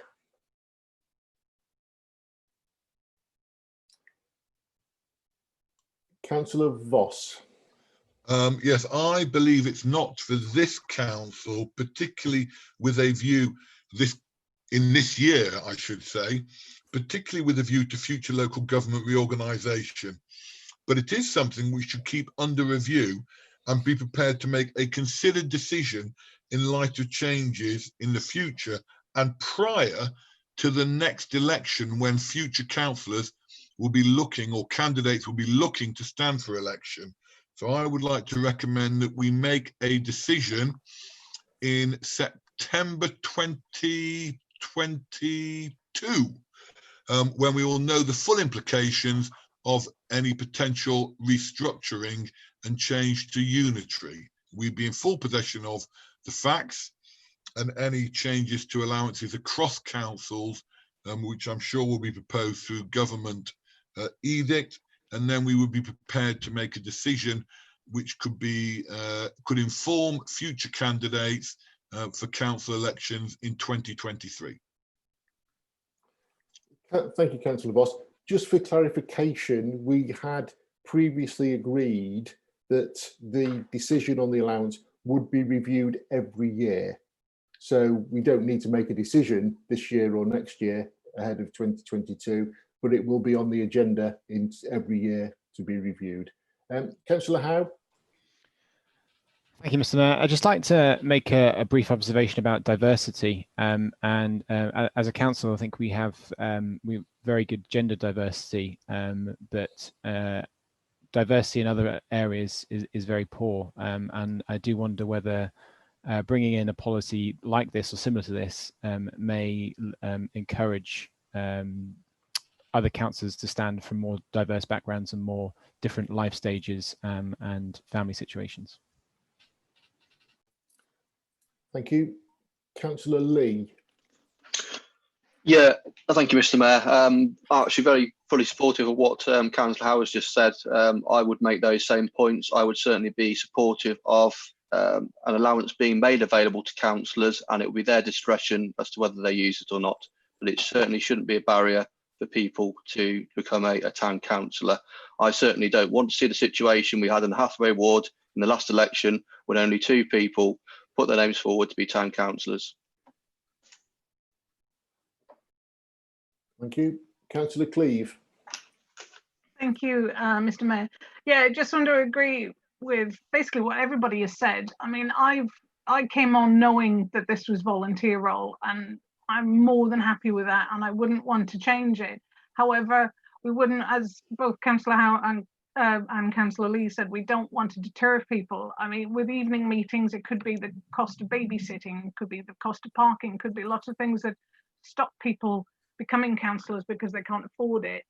So it should be something that, as Councillor Voss said, maybe we readdress in 2022 for doing that. But basically, as just to cover the cost for people to be it, we don't want to stop people becoming councillors just because they can't afford it. As I said, I'm there because I know it's voluntary, but not everyone can necessarily do that. And if it means more diversity by doing it, then that's something that we should definitely look at. Thank you. Thank you. Councillor Mackenzie. Yes, I don't know. I agree about the allowance, that we will review it next time and that we don't take it this time. But something that Councillor Warren Coles and myself found pre-COVID is that we had a real problem in the winter with parking, and we had to drive around and around and around before a meeting to find a parking space. Obviously, we had to always have change with us to be able to pay for the parking space. And I wondered if we could have some sort of parking permit for the parking outside of near Elizabeth House, so that problem would be removed. And again, somebody who maybe had a problem with their finances, the cost of parking might be a problem to them, but they would need to maybe use their car if their time was limited. Thank you. Interesting point, but at the moment you're not having to use your car, so we're okay. Councillor Jenny Fredgley, you've got your finger up, not your blue hand. I'm having trouble with my connection. I keep dropping in and out, and I haven't got my blue hand or green tick left. So if I may put my hand up if I need to say something, that would be very, very kind, Mr. Mayor. I would just like to support the idea that we don't increase, we don't take any remuneration during this period of the council, but I just think that when unitary happens or when reorganisation happens, that will be an issue to be discussed then. Thank you. Councillor Ian Fradgley. Thank you, Mr. Mayor. Personally, I couldn't possibly vote for us having a remuneration in the current year. I do believe that if and when we go to unitary, we'll be in a brand new ball game, and I would have thought it probably the kind of work this council will have to do, it will probably be expected that there would be some remuneration, but for me, not while this particular council is sitting, and certainly not at the moment when we've got residents who are losing their jobs, etc. And what are they going to think if we suddenly decide that we want to be paid? So I couldn't possibly vote for it today. Thank you. Thank you. Councillor Howe, have you put your hand up again? I have, yeah. I just like to clarify something, because the words voluntary and the words paid are being used. I'd just like to state that even with this remuneration, the position would still be voluntary. and this is about the remuneration for expenses incurred by council members. Doing this role is not free, either in a direct cost, as mentioned in sort of car parking, or opportunity cost for shift workers, for example. And the number of hours required to be a town councillor at the proposed or recommended allowance would be far below minimum wage. So it would be illegal to think that this was some kind of wage. Yeah, sorry, town clerk will correct me if I'm wrong, but this is an allowance. It's not expenses. It's an councillors would choose whether to take the allowance or not.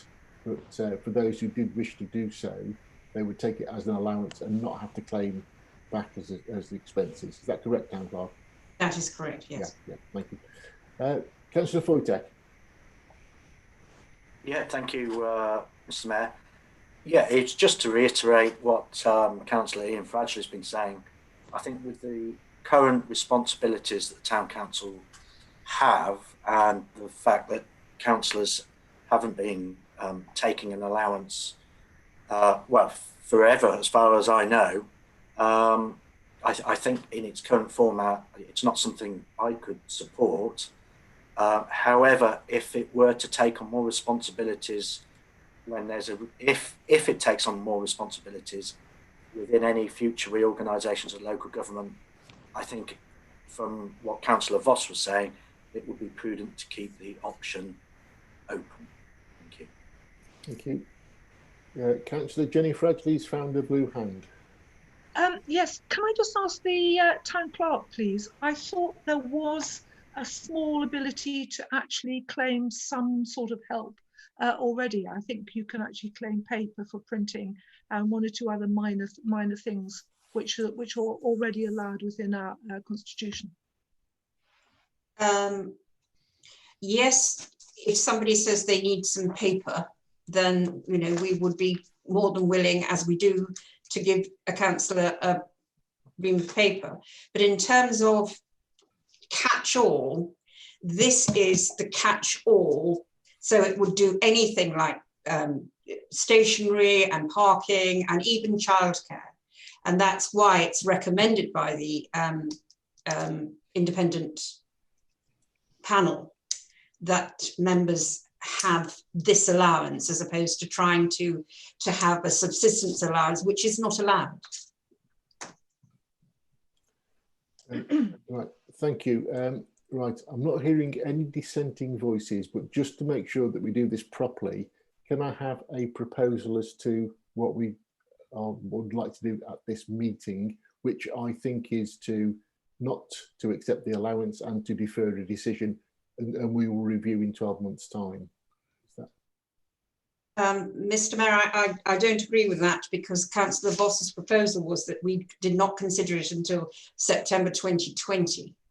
Now, you made the previous decision of 1 year, but that was longer than 6 months ago. So we're either going to supersede with 2020, or we will retain the look at it on an annual basis. Well, we are looking at it on an annual basis, and that's what the proposal is. And we are looking at it this year because this is the first opportunity we've had to review. So if we did want to accept, we could do so at this meeting, I think. Mm-hmm. Yeah, but I don't think we do want to accept it at this meeting. We'll just defer it and we will review in 12 months' time, which I think is, Councillor Voss, are you happy with that? Yeah, I think so. I think it's two separate, without being pedantic, heaven forfend, it's two separate proposals. One to accept the principle and accept that we should take an allowance or not, and the other is to continue to review it annually. So I think there's two separate things, aren't they? I'm quite happy to take it as two separate things. Yeah. So do you want to propose, Richard? Councillor Voss, do you want to? Which one am I going to propose? You can do them both if you want. I could propose them both, but that would be greedy of me, and I'm not a greedy person. I think the first one is to propose whether we should accept an allowance as part of our councillors' as part of the recommendation to receive an allowance. And I think that's very clear that we should vote on that first of all. Right, and your proposal is that we don't accept tonight. My proposal is that we do not. Correct. Right, do I have a seconder for that? Councillor Curtis, and can we all... Councillor Curtis, do you want to say... Oh, right, can we green buttons to vote, please?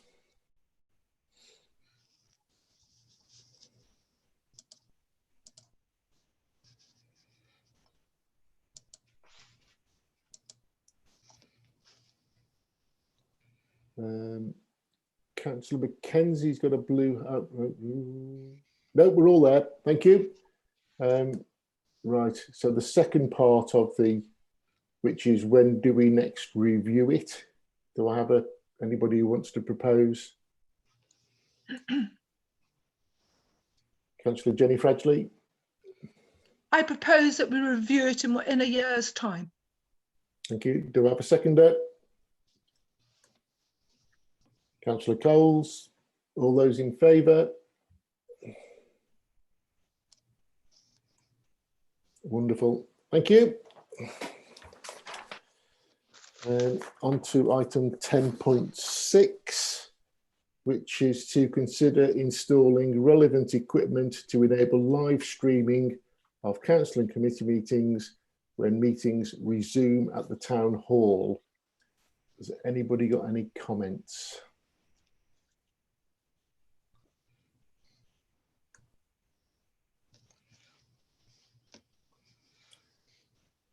Councillor Voss. Yes, so we've read the papers, we're aware of the quotes. I think in principle it's absolutely the right thing to do. Can I just ask the town clerk if these quotes are as a guideline, or will we be looking at getting another or other competitive quotes? What's the protocol on this? We've always used Dudley Simpson Sound and Vision for all the town councils' requirements, similarly to us, our accountant, our solicitor, etc. I think he's very competitive. He's also very local. He has given this as a guide and would give a very detailed quote if we were to say, you know, yes, we are intent on putting in equipment. If you want me to get another one, we will. Are we, just to ask, are we within the appropriate threshold? Yes. We are, that's okay. I didn't want us to step outside that and be asked to. No, that's fine then. Councillor Cleave. Thank you, Mr. Mayor. Yeah, no, I just wanted to say that I think since going virtual, we've made our meetings so much more accessible to the public. Obviously not necessarily everybody's watching it, but they can watch it back. And I think being accessible to the public is vital for any council. So I definitely would recommend that we keep it, obviously looking into it from a costing point of view, but to make it accessible for everyone is absolutely vital, and we should continue to do so even once we start meeting in person again, which I hope will be soon. Thank you. Councillor Howe. Can I just ask the town clerk who is going to operate the system during town council meetings and who's going to be switching cameras and... Yes, a good question, because I can assure you it won't be me. I'm useless at that. But Dudley Simpson has assured us that it's actually very, very simple. Almost like when we switch the microphone on and off, where, you know, if we're going into confidential. Phil, the deputy town clerk, I know is very technical. And as he sits beside me at town council meetings, we haven't actually spoken about this yet, deputy town clerk, but in my mind, it was that perhaps Phil would be there beside us to actually flick from camera to camera. And I think it is literally that simple, that if somebody is speaking on the left-hand side, you'd move the camera to the left, etc. What we have spoken, the mayor and I have already spoken about this at some length, and we need to test it. Now, we don't actually need to ask you all to come in. We can probably do it sort of using dummies, if you like, almost, so that we can be seen and that we can be heard. and Dudley is quite prepared to come in and test it for us before we would agree to put anything in situ. Thank you. Councillor Dyer. Dudley Simpson must have the monopoly in the surrounding area. I've been involved with lots of things. One thing common at all is Dudley Simpson provides the sound equipment. I don't know anybody else who does it in this area. I think there are others, Councillor, but I have to say in the 18 years that I've been here, Mr. Simpson has always given us a first-class service and is always extremely helpful and will assist with things at the at the drop of a hat. I'm sure he will. He's very helpful. I know that. Right. Thank you. In view of the large disparity in the costs between wireless and cabled, can I just ask for confirmation that we don't think that the quality of the recording would be compromised by using cable? I'm sure that's not the case, but that's probably something we just need to reassure ourselves on. I did ask him that. If you take mermaking, for example, that we use cables, and that's going to be the way forward as far as he's concerned. If we were a borough council, a district council or something, and using this equipment on a daily basis, then he would certainly have recommended the wireless option. But as you say, the disparity in the amount is enormous. And as we don't sort of walk around, there isn't a tripping hazard. And he thinks that it would be perfectly feasible to use that method. Right, right. Is it within my gift to make a recommendation? Because I would like to recommend that we move forward intending to use the cabled system, but initially we asked Dudley to do a pilot just to make sure that the whole system will work. That pilot will cost £500 because he will use his own equipment, but it will give us the opportunity to actually lay out the council chambers with all the desks in social isolation, just to make sure that the cameras can cover it. So we will have a dummy meeting sometime in the future.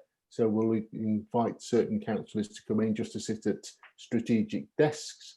But that would be how I would recommend that we move forward. Do I have a second to that? Councillor Ian Fradgley, thank you. Right, all those, Councillor Howe, you've got your hand up. Are you? Yeah, sorry, have I missed that £500? It's not mentioned in the thing. The cost of the cabled system is £5,600, but we would want to test it in advance just to make sure that everything worked correctly and that we had the correct range of vision of all the cameras. So we would need to do a pilot anyway, I think, and that pilot exercise will involve Dudley using his own equipment, and so it'll be just an ad hoc one-off, just to test that it would work. But that we're not reclaiming the cost of that £500 at all. No, it'll be a spend. It's additional spend. Yeah. I might try it, Councillor. I am broadly supportive of this, but and I don't know anything about Dudley Simpson, but even the cabled system, it is a fair whack, and so I'm slightly nervous about spending £500 on a test. Well, the alternative would be that we spend the 5,600, then find that it doesn't work, which I think would be even. I don't understand why it wouldn't work. Well, I think it's all a question of deciding how many cameras we might need to cover the area. That's just Shall I go back to him and query this? I'm sure he would assist us if he can. I'm sure he would, yeah. Do we still need to vote on this then, Town Clerk, or do you want to go back to Dudley and ask for clarification on the cost of doing test? I think from what I can glean from this debate, I think everybody's in accord that we have a system put in, but that if he can help us out with regards to the testing, we would be greatly appreciative. And just to lend my my time to help that testing and be a critical ear on that, I'm Super. very happy to help. Thank you. Thank you. Councillor Dyer, did you want to say something? Me, sir. Just for curiosity, I don't want to keep bringing up Holy Trinity Church, but they're in the progress of getting quote and installing streaming for the Sunday morning services. When they've got theirs done, why don't you come have a look at what they've got? If that'll help. I think that is an excellent suggestion from Councillor Dyer, and actually our council chaplain is recently using a system in Shottery, if I'm correct. I think that Dudley Simpson put both those systems in. It's so worth looking. Thank you. Town Clerk, do we need to vote on this, or do we? Yes, please. Yeah, Let's please. right. Can we all vote then? So we are moving forward with the cable system. Further conversations with Dudley just to agree possible costs surrounding a test. But I think it would be helpful to have a test in advance anyway. Everybody. Councillor Rolfe has disappeared for the time being, so that's everybody. Thank you. I'm conscious of time. Does anybody want to have a comfort break just for 5 minutes, or are you okay to carry on? Comfort break. 5-minute comfort break, everybody. Right. It is now 19:36. I expect you back for in 5 minutes' time. Thank you.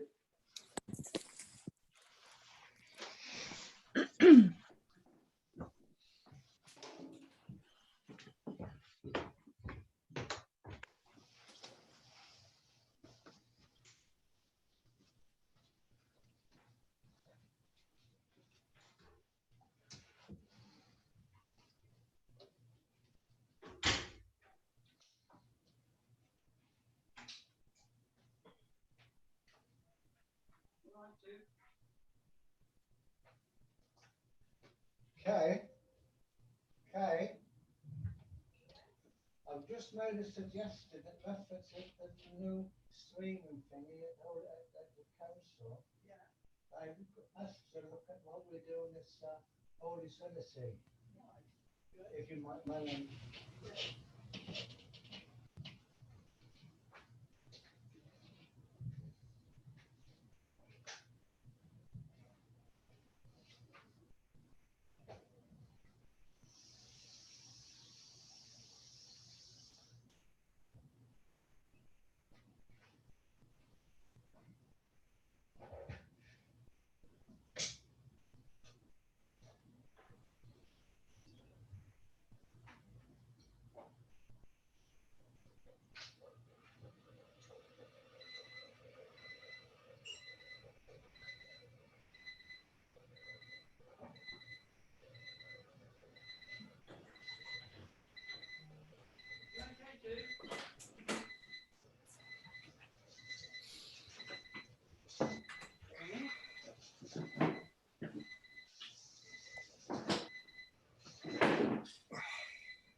Thank you.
Thank you. Just waiting for Councillor Curtis. Here he comes.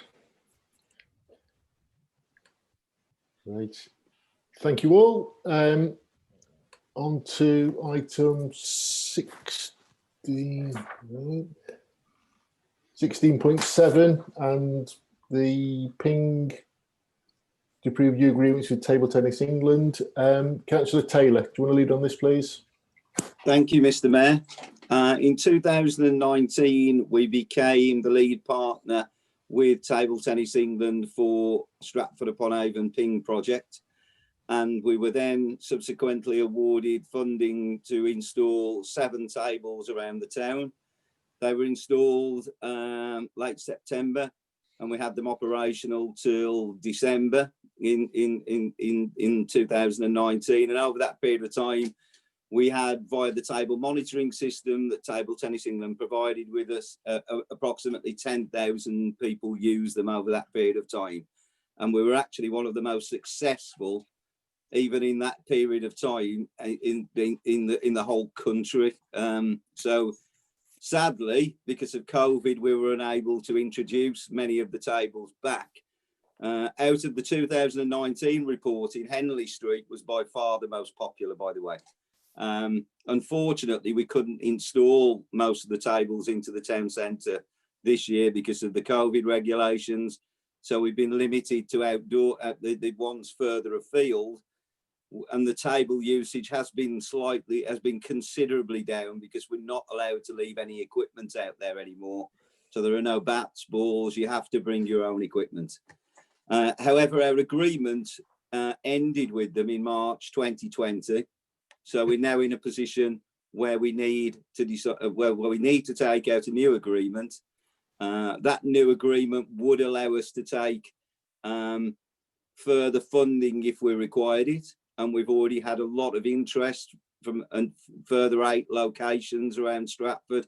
There is very limited activity in the project nationally. So I think we would be looked upon very preferentially for funding. So we need to decide, fellow councillors, of whether we continue with the project, which I hope we all agree has been a benefit to us so far. The locations isn't quite as important because I've already discussed these with Table Tennis England, and they said let's decide whether we go forward with the agreement, and then we'll look at the locations later. Does anyone have any questions? Councillor Cleave. Thank you very much. Yeah, Councillor Taylor, I just want to say, obviously, it has been a roaring success last year. I know the one we had in Hathaway Ward was really well used. Just wondering, do you know of anywhere locally where you can buy table tennis bats and balls? Well, if people have to buy their own. I have shared on a number of the social media sites we have. There was an incentive by Table Tennis England themselves where they were offering very heavily discounted rates for bats and balls that people could order online. We did have, in fact, when we relocated the table from Cottage Lane to Shottery Fields, we did a day there in handing out bats and delivering them if people couldn't make it there. We're going to do the same very shortly in Tiddington, where we've got 30 bats, and then once the actual installation of the matting in Hodgson's Green has taken place, we'll do the same there, and that should be completed this week. Because thankfully, District Council, I would like to say thanks very much to them, have done an incredible job of actually putting a dedicated specific matting service around all the around the permanent fixture tables, which has made an incredible difference. Thank you. Councillor Boss. Yes, just like to say, I think it's the most fantastic project. You've developed it from literally zero to have national recognition. And we are led by you, Councillor Taylor, just to ask, not in any way to catch you out, are there any downsides that you would be concerned about in your proposal, which I pretty much think we'd all like to support, but we'd like to know from you if you have any concerns. I think what I've learned from the first one is that we're better off going for permanently fixed tables. Last time we went for 3 permanent fixtures, 4 portable tables. Having managed the project now for the period of time, there were a lot of man hours in moving tables around Stratford, believe me, every morning and every evening, from a number of volunteers. It's far easier to manage this project where the table is fixed in. So the only thing I would say is we go with permanent fixtures. And we've now got sort of a system with district council that they can secure them in and they can put the matting around there, which saves any groundwork later on. Thank you. Councillor Foytek. Yeah, thanks, Councillor Taylor, and most grateful for the table that went into Hodgson's Green, and it's already been used regularly. But you actually did answer my question, because I was going to say is a mechanism whereby we can get more balls and bats out, but you've already answered that. So, but most grateful, and hopefully there is another park in Clopton, Burbage Avenue. So, hoping that perhaps that location could be considered as well. I've added that one to the list, Jason. So it's in there for when if we choose to carry it, if we choose to put another funding application in. But I think, as I've said previously, I think we would be looked at very preferentially with funding, because not many projects are expanding to the level of ours. Thank you. Councillor Rolfe. Thank you, Mr. Mayor. Yes, I'm extremely grateful for the table tennis table in Knights Lane in Tiddington. I do have a whole pile of boxes of bats, which I have an agreement with the Spa in Tiddington to keep and to hand out to people when and if they want to have a game, and they can pick them up and we will trust them to bring them back. I think it's brilliant. And I'd like to thank you, Councillor Taylor. It's an excellent initiative. Thank you very much. Yep. The only thing on that case is if we're giving out the bats, they need to keep them, because of the COVID regulations mean you can't put them, you can't give them back to anyone. So what we've done at Shottery is we just handed bats out to people who wanted to use the tables. So to actually give them to the Spa and let them take them back would be breaking the COVID regs. Okay, I'll have a rethink. Thank you. All right. Councillor Curtis. Thank you, Mr. Mayor. Just picking up the point about where you can get bats, table tennis balls. I'm sure, is it Sports or Us or whatever the shop is called at the Mayburn? Yeah, you are correct. Sports Direct do have a limited stock. Yeah. I've actually already approached Pound Landing Town, and I've spoken to the manager there, and their head office are looking at the potential of next summer, because obviously if we choose to take more funding out, realistically, we're not going to be installing another set of tables through the winter. We'd look at installing them next year, probably spring. So they have time at the moment. They're actually going to ready in conjunction with the programme next spring. They'll be stocking bats and balls in the pound shop. As long as they're not too expensive. I can tell you how much they are. Great initiative, Kevin. Absolutely fantastic.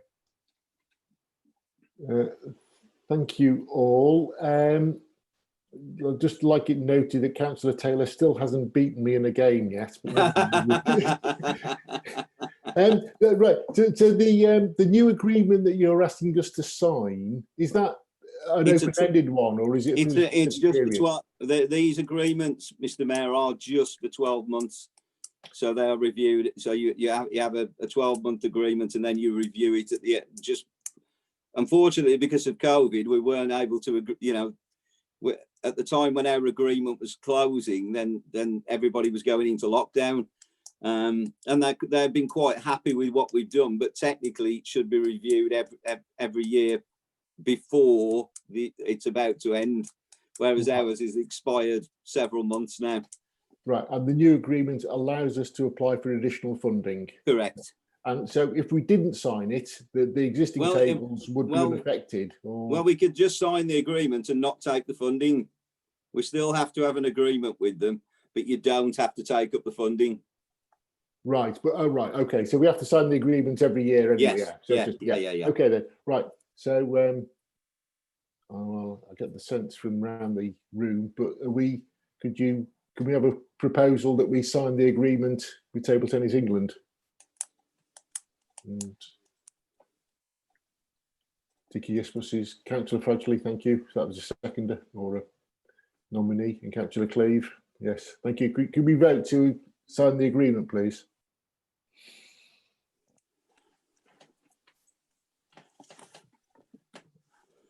Thank you. And you, at this stage, Councillor Vitale, you're not concerned about the possible locations there. We don't need to vote on that. They're just progress. No. I think Table Tennis England are aware of the locations, but obviously they've said they'd prefer to sort of let's get the agreement into place, and then we can review the locations and put them in as and when needed once the funding's been awarded.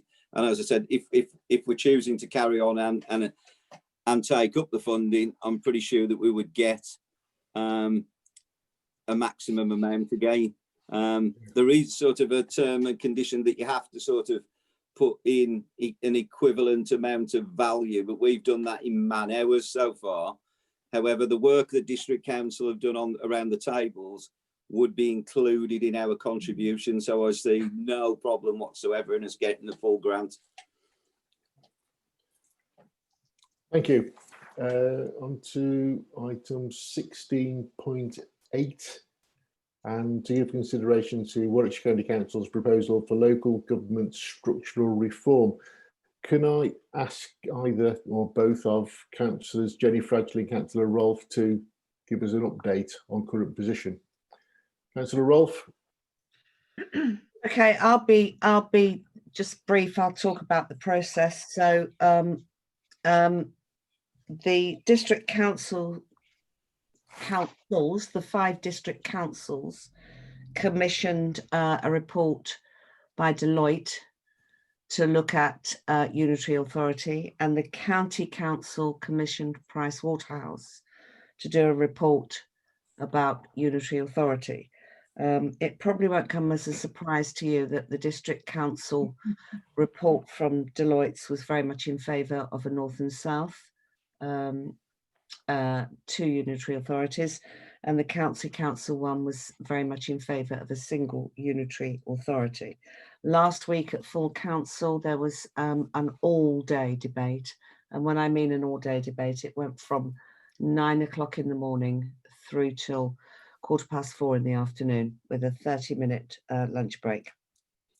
It was voted that the reports, so both the district report and the county report, would go to central government for their view, and that we would, this is before the white paper, and that we would get a response probably towards the end of October.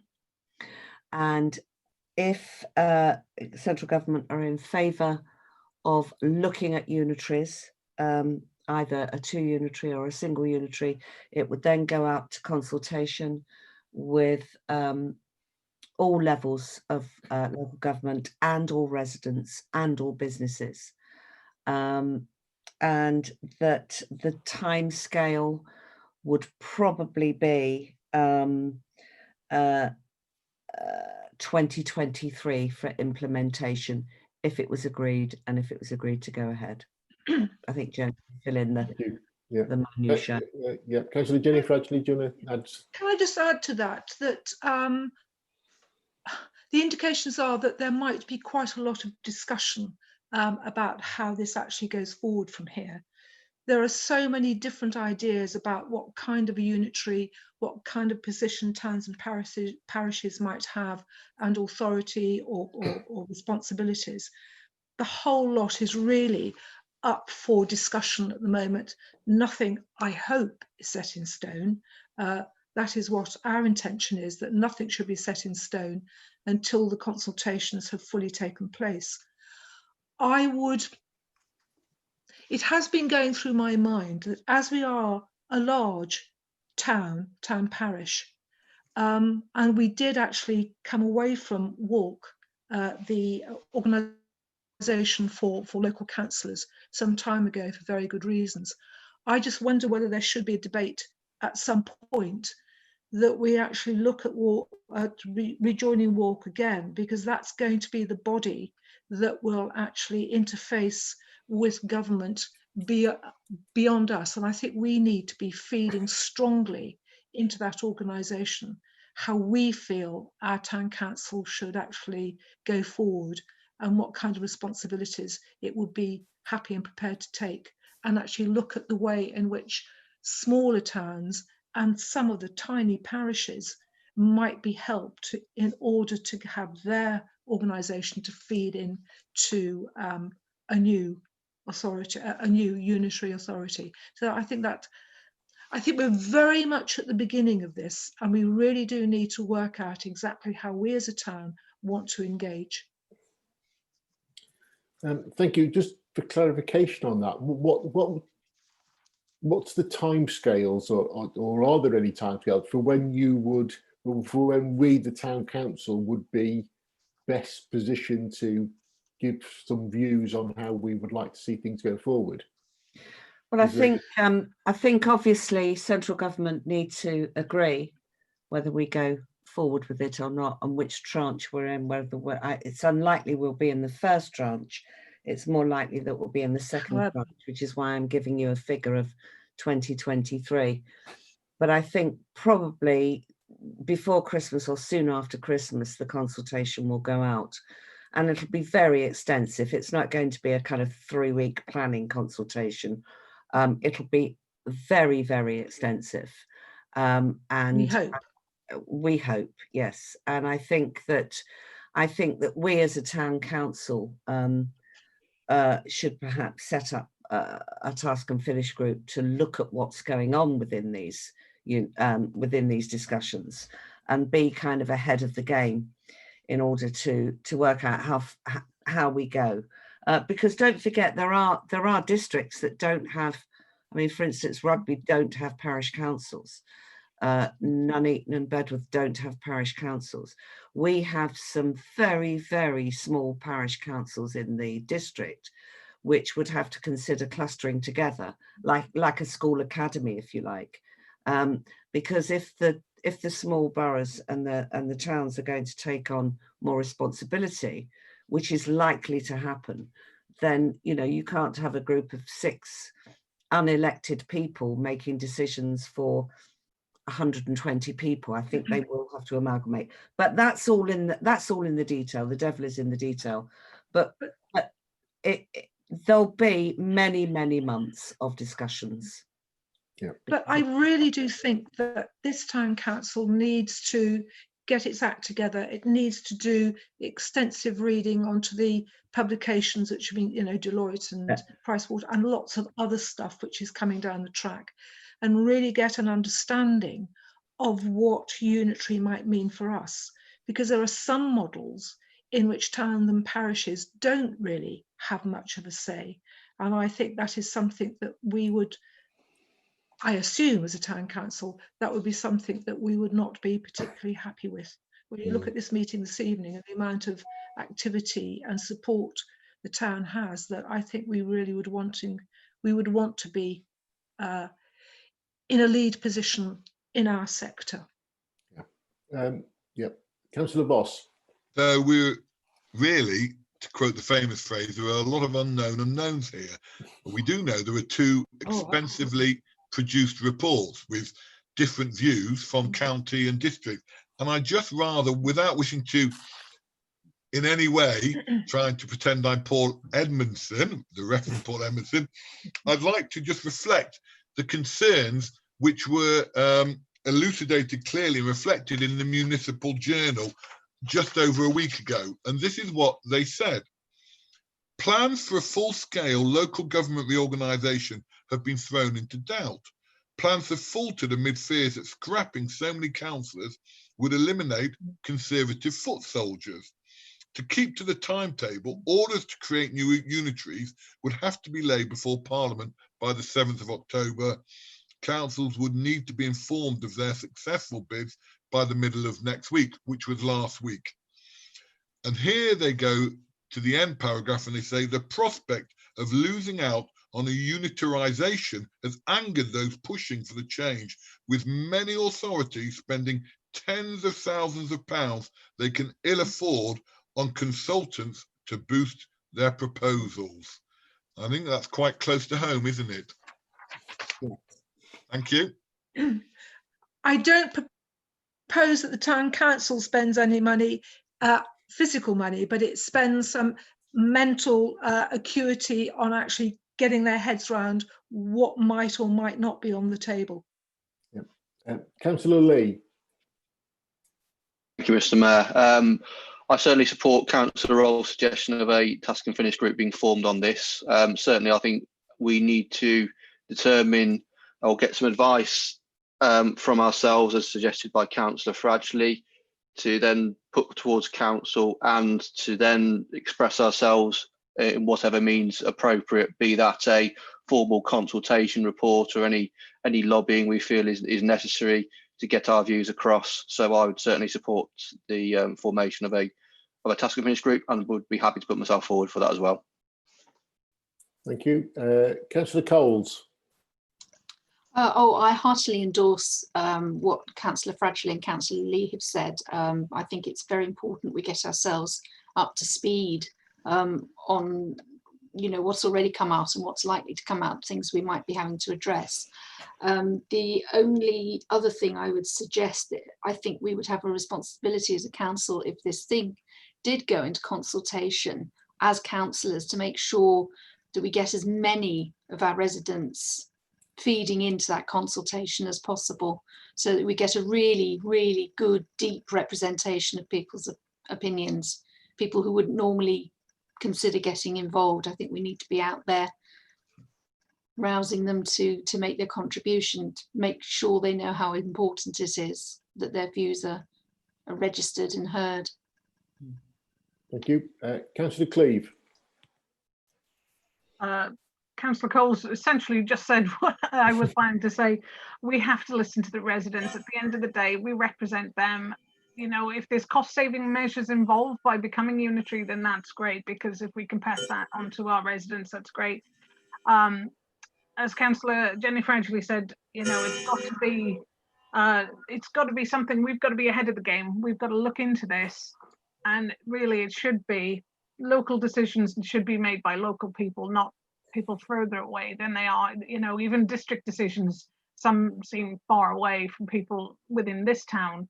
But to then go to a unitary and have decisions made by people even further away will be difficult. So we want to make sure we're ahead of the game. We still retain powers and potentially take on more powers to serve our local residents, because that's what they want. So absolutely what the residents want to say, and we should encourage, as Councillor Cole said, talk to them, get the word out there and explain to them once we know what's going on. But thank you. Thank you. Councillor Foytek. Thank you, Mr. Mayor.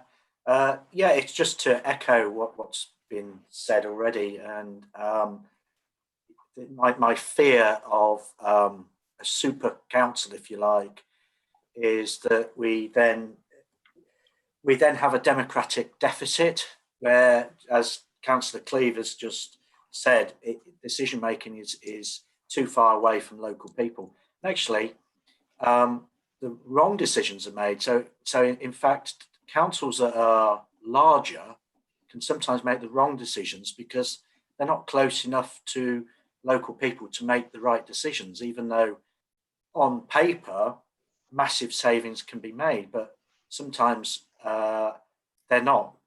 And if you go onto the continent, into Europe, there's certainly a clear view there, particularly somewhere like Germany, that smaller councils actually provide a much better service to their residents. And also, councillors don't tend to have 3,000 or 4,000 people to represent.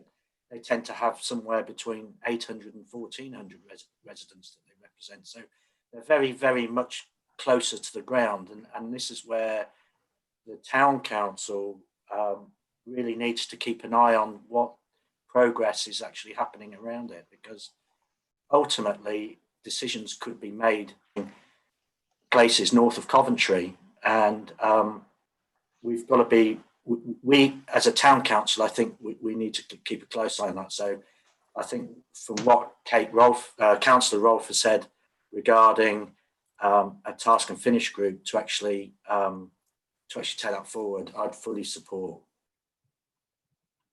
Thank you. Councillor Curtis. Thank you, Mr. Mayor. I mean, most of the points I was going to make have been covered, but I just want to perhaps re-emphasise what Councillor Fotchett was just saying, that I think we need cost savings are fine as long as they don't come at the cost of local democracy or local services. And I think it will be presented that a cost saving is a great good, and I just think we need to be prepared to counter that argument. Yes, we all want to save costs where we can, but there is a downside if we do lose democratic representation and possibly services as well. So I think we just need to keep our eye on that one. And also I agree with this is coming down the track. It's not something that we can run away from. It's coming down the track, and it would be great to be on the front foot. Thank you, Mayor. Thank you. Can I just, Councillor Rolfe, you did have your hand up, you put it down. Can I ask you a question then, which is your proposal for a task and finish group? Are you recommending that we implement that ASAP, i.e. now, or do we want to wait until such time as we've actually seen a bit more of the proposal come forward? I think we should. I think we should wait until we know that government is going to say yes, go ahead or not. But that could be as soon as a month's time, if you like. So I think we should have a task and finish group in place, and wait and see what happens to set up our first meeting, if you like. I would agree with that. I think we need to set the task and finish group up now so people actually start reading some of the paperwork that's already around. Whether we actually have to start making decisions and lobbying will happen once the white paper comes out. And but I don't think unitary is going to go completely away. I mean, it might, but that's not the message we're getting at the moment. Can I just ask for some guidance from the town clerk, please? So I think there's going to be a proposal that we vote for a task and finish group, which I'm fine with. Do we need to agree the membership? Bearing in mind that certain councillors aren't here who might wish to be on the task and finish group, can we defer the actual membership to a later time? I would suggest you defer it, because I think everybody needs to consider their position if they want to actually join. I don't think we should take members. Right, but we vote to set up a task and finish group, but we defer membership for a later time. What we've done in the past when we've been setting up subgroups or task and finish groups or whatever you like, it's that it's agreed, and then I send out an email which is open for 5 days for members to say, yes, I want to be on it. And then once it's closed, that's it. So that everybody on the council gets the opportunity, whether they're here or not. And that's the same in council committees as well. Right, thank you.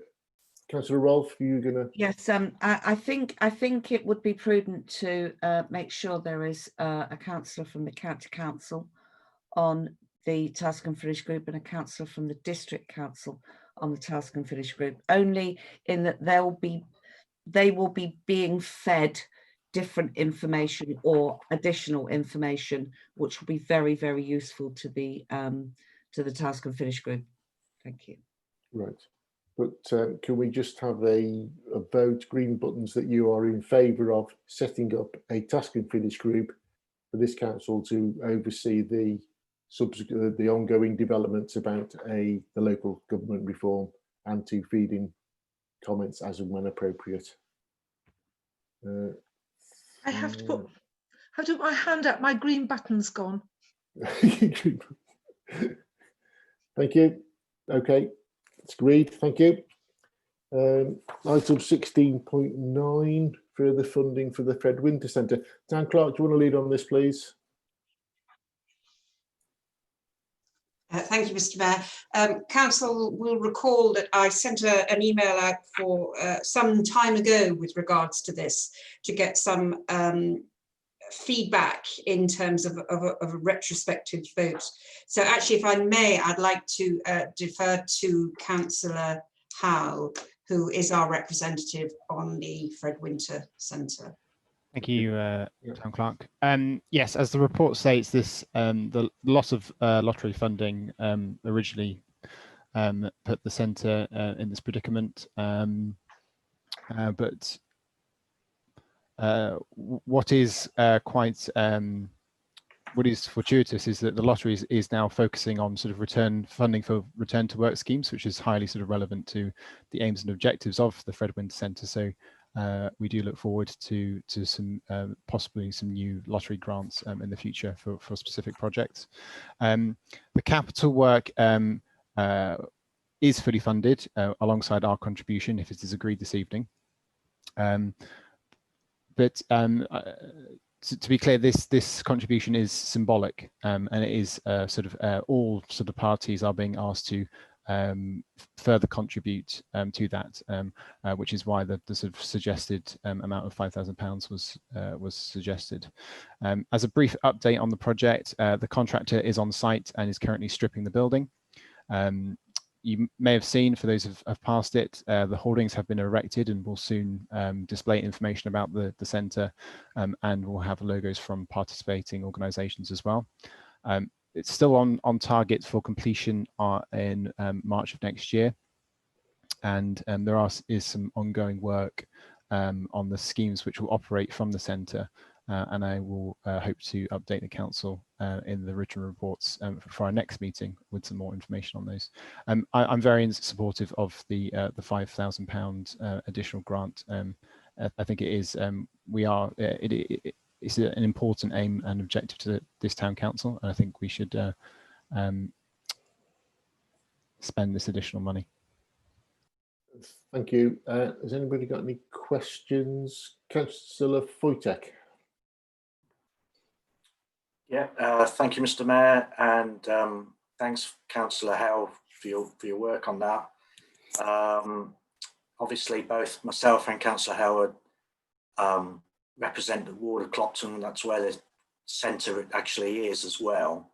And as the district council for that ward, it's just so great to see the work that's actually happening there, and hopefully can open on time. So yes, it's just to say that I support the extra money that's being proposed to going from the town council. I know district council has been requested to put in some extra money as well, which they've agreed to. So it's a project that will benefit residents in Stratford and beyond. So yeah, it has my full support. Thank you. Councillor Curtis. Thank you, Mr. Mayor. Homelessness really is a blight on society, nationally and locally. And I welcome the Fred Winter Centre initiative, and I'm fully in support of the aims of the project, but I do have some concerns. And although District Council is agreeing to further fund the project, the District Council still has no clear plan for addressing the housing issues of rough sleepers and homeless people in the district. It's still a source of concern, I think, to residents that 22 vulnerable people are housed on Evesham Place alone out of 66 housed in the town. And I think it would be naive for us to believe, or anyone to believe, that the Fred Winter Centre, which only houses, I believe, up to 14 people, is actually going to resolve the problem of homelessness. So I think the request of the Town Trust for additional funding is actually, we could use this as an opportunity to exert some influence. And I'd suggest that we make any further support conditional on 2 requirements. One is that I think there should be a provision for clawback of funding if the facility is not managed effectively. I'm sure we all want it to be managed effectively, and I'm sure it will be. But given the lack of oversight of the current so-called temporary arrangements, this has caused real concern among residents, and certainly some residents have expressed the concern to me about how the Fred Winter Centre is going to be managed. And my other sort of condition, if you like, would be that we make no further payments until the district council actually has provided a plan for long-term accommodation for the 66 homeless and rough sleepers in the town, given that Fred Winter can only house 14. So really, I think this is an opportunity to apply some pressure to the district council, which really hasn't come forward with any solution to this major problem, and Fred Winter Centre is not going to address it. Thank you. Gosh, as our representative on the project, Councillor Howe, can you respond? So I can't comment on the district council's sort of wider responsibility. Obviously, they are very heavily invested in this project, and obviously want to see it succeed.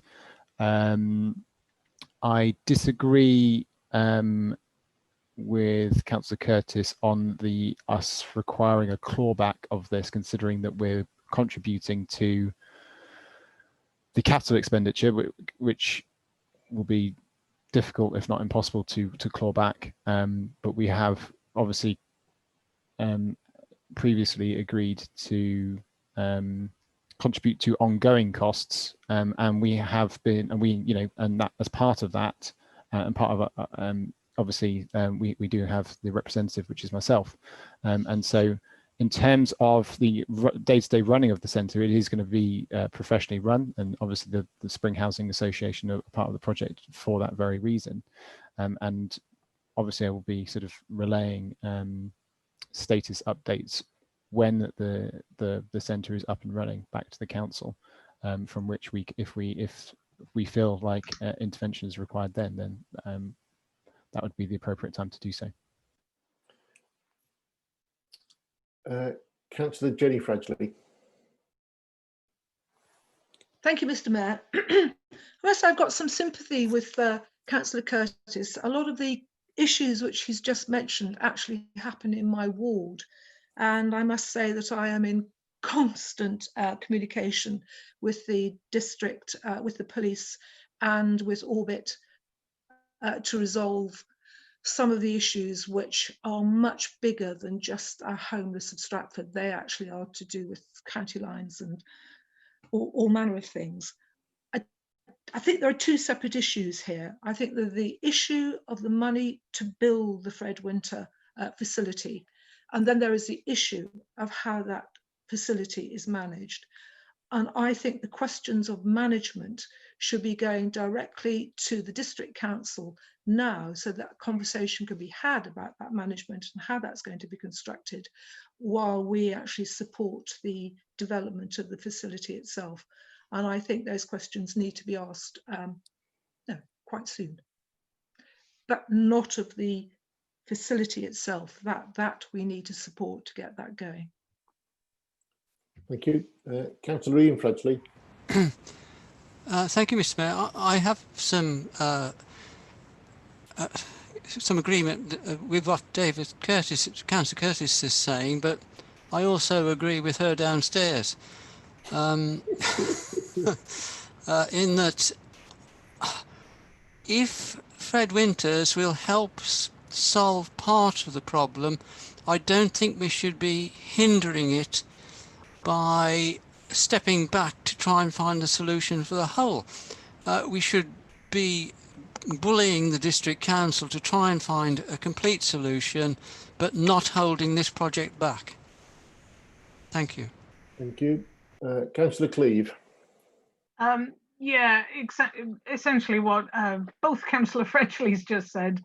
I do agree with Councillor Curtis. There are definitely issues that obviously within my ward as well, we've had to deal with that during COVID, and that is an issue that needs resolved. But I think, as Councillor Ian Fretchley just said, it's got to be done at district level.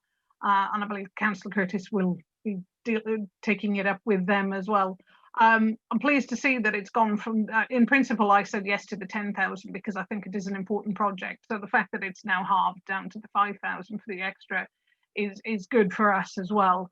So on this one, as Councillor Jenny Fredgley just said, we should be supporting the principle of the Fred Winter Centre, and I think it is a good project. And I think it will help resolve some of the issues, obviously not all of them, and that's where it needs more investigation, definitely needs. As Councillor Curtis said, there are definitely issues within several of our wards with homelessness, with temporary housing, and that needs to be investigated further. But from the town council point of view, I think the 5,000 is something we should support for the building. Thank you. Councillor Curtis, do you want to come back? Thank you, Mr. Mayor. Yes, thank you for letting me make those comments, and I think it's generated a little bit of very helpful discussion, and I agree that yes, I will vote for the additional funding, but I think that's been useful just to bring some of those views out into the open air. So thank you very much, and thank you for the sort of support from the other, my colleagues both upstairs and downstairs. Thank you very much, Mr. Chairman. Yes. Right, thank you. I think you did highlight that there are, in a way, two separate issues here. One is the ongoing concerns about the potential management of the centre and who's going to benefit and whatever. And I think I would ask all town councillors to raise questions as and when appropriate going forward. But I think we are all massively in favour of the concept of the Fred Winter Centre, and we all hope it's a big success. And I'd like to hope that we are all doing well. The proposal is that we approve the additional 5,000 spend. So could you actually vote if you are in favour of the £5,000 spend?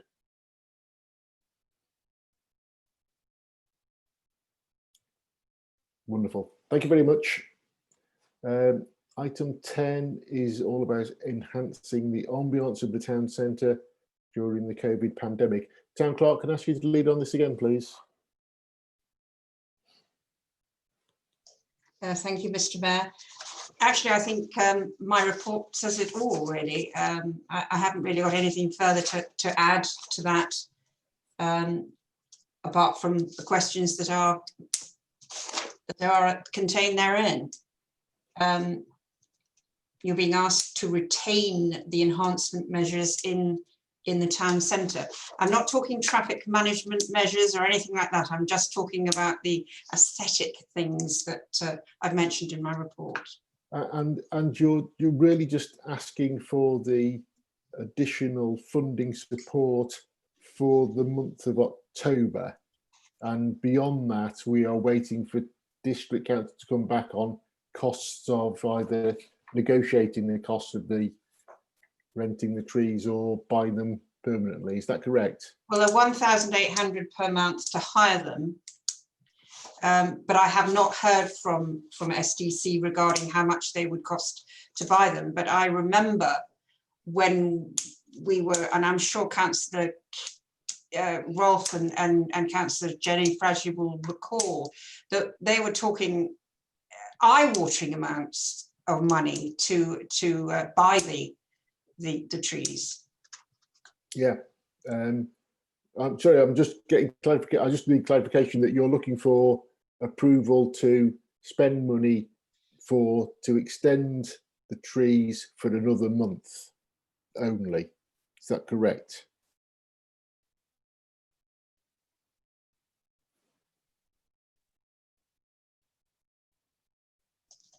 Let me just recap if I look at my report. Until the middle of September, the Town Council was not approached by SDC to make this contribution, but further correspondence has now been received, And SDC is inquiring if the town council could stretch their contribution to help beyond just sharing the lamppost banners expenditure, which cost £4,000. Now that's what I agreed to. Yep. At that earlier meeting, that we would share the cost of the lamppost banners, and that cost £4,000. SDC would like to extend the trees in the town for a little longer, which come at a cost of £1,800 per month. If the town council were to agree £5,000, this would keep the trees in situ until the end of October. Yeah. Right, Councillor Voss. Yes, does anyone else pick up the irony that when we went to SDC for money to help offset the spend that we put into Stratford support, that we were roundly kicked out of the room? I mean, I just want to make that point, and quite clearly, it's a bit rich. I'm also extremely surprised by the cost monthly of these trees. And I think it's a lovely thing and it's great. But I think between us and even SDC, we should be looking at permanent planting. And I don't believe, for example, that the trees which are in the parking bay area on Rother Street, there's 4 or 5 of those with the metal guards around the railings. I can't believe that they cost £1,800 or more each. So I think somewhere along the line, there needs to be some cost engineering going on here to try to find out what is a realistic cost to put in trees which may over the years grow and flourish and develop. I think £1,800 a month is a huge amount. And if they're talking about substantially more than that to plant, maybe we ought to be looking at some of their procurement arrangements. I'm a little concerned by those costs. Thank you. Councillor Ian Fradgley. Thank you, Mr. Mayor. I'd just like some clarification, if I may. A couple of weeks after the trees went in, a couple of them weren't looking too bright, and I'd gathered it was all to the fact that nobody was giving them their daily pint. Could you assure us that there will be put in place proper, responsible looking after of the trees that are there and do go in? Are you asking me, Councillor? If you got the answer, Town Clerk, that would be helpful. Yeah. Yes, Town Clerk. I know that it wasn't completely and utterly the district council's fault that these trees were not watered. It was purely and utterly their contractor, and the contractor had to replace them, obviously at no cost to the district council. They were furious. So that has now happened, as I say, at no cost to the district council. Thank you. Councillor Jenny Fradgley. Thank you, Mr. Mayor. I have actually been looking at planting.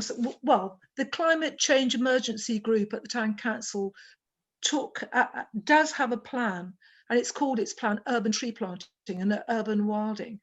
Urban tree planting, I have had a brief conversation with the county when I can actually get hold of the tree officer, which has been quite difficult because of the recent storms. He's been incredibly busy. But planting urban trees is expensive. It does come out at around about 2,000 a tree because of the cost of digging up the pavements and whatever. But I do think this is something that we should be looking at as a permanent solution, to be looking for 1, perhaps 2 or 3 trees that we could put at significant places that people would agree to, because trees aren't everybody's cup of tea, I must say, in urban environments, and get an agreement for significant trees on a permanent basis. This temporary basis till the end of October, the end of the school half term, I think that possibly is reasonable. I'm not sure about the full cost of, is it £4,000? I wouldn't want to be putting £4,000 into it, I don't think. I think we should go back to the district and actually negotiate a contribution to keep them here until the end of October. October, we're now then going to go into a very dark time over November, December, and through till next spring. And if we have some ideas about urban tree planting for spring, that might be a good way forward. Thank you. Councillor Coles. Thank you, Mr. Mayor. I'm sorry, I'm just a little confused. Is it 1,800 per tree per month to rent? Because we sort of, I wasn't entirely sure if it was for 1 month. I wasn't quite sure where the 5,000 came from, or was it 1,800 for all the trees? Or I was just wondering if someone could clarify that for me. Sorry to jump in. Yeah, there, no, go on. The £4,000 was previously extended, and then the cost for what I've assumed was all trees was 1,800, and therefore we are being asked to pay half of that, I imagine, roughly £900 to extend it to the end of October. Yeah, that's my understanding as well. Town Clerk, do you want to confirm? Yeah. Right, I'm with it. Right, so we'd be offering to pay half the cost to the end of the month for all the trees. £900, extra £900 to cover it to the end of October. All the trees, yeah. Yep. The other thing was, I mean, it might be a bit. I did notice that some of the trees have essentially been built round wire cages for the shapes. And I'm just wondering, being a person of little horticultural knowledge, when the leaves drop off, and we'd actually be looking at trunks with wire cages rather than trees. I'll leave that to my more knowledgeable colleagues to inform me on that one. I would say possibly yes. Councillor Lee. Thank you, Mr. Mayor. I think Councillor Coles and the discussion following that has answered the question. So we are being asked to approve a spend of £900. I think for future it'd be useful for that to be clearly stated in the report. Is that just for clarity? That is what we're being asked to support. Yeah, and that will secure the trees up until the end of October. Yeah. Okay. Right, all those in favour of spending the extra £900, extending the trees hire in partnership with the District Council until the end of October, vote now.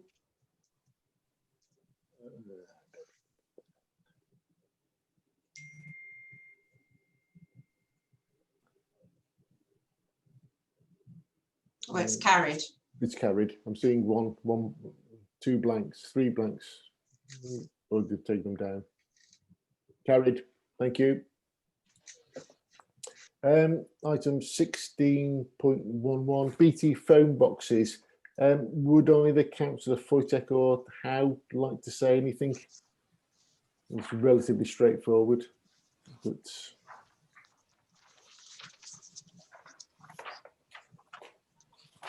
Yeah.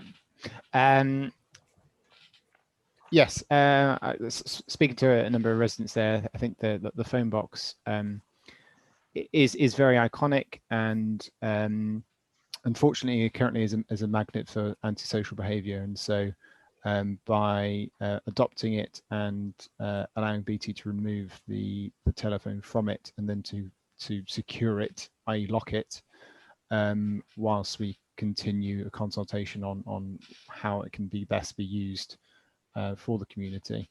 I think a number of the previous suggestions aren't quite appropriate for the box, but happy to hear sort of further suggestions in the future, and happy to discuss this further. Thank you. Any questions? In which case, if we can vote to approve the adoption of this phone box, please.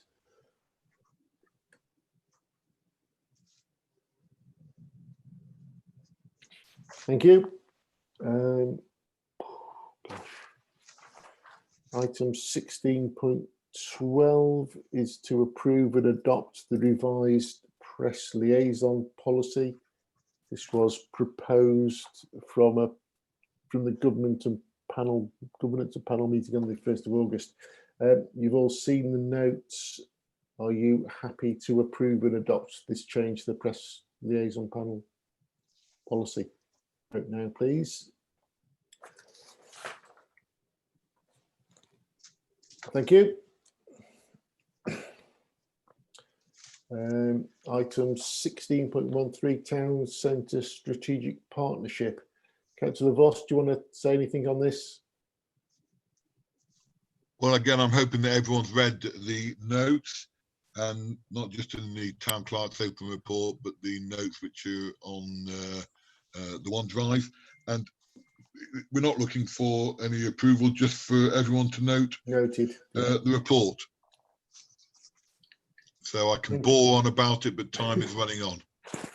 Okay, if we can all just, yes, it's noted. Thank you.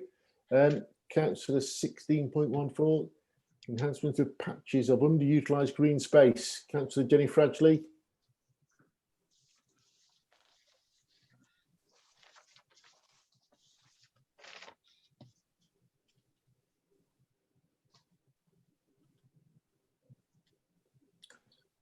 I'm sorry, I've unmuted. My machine is playing up.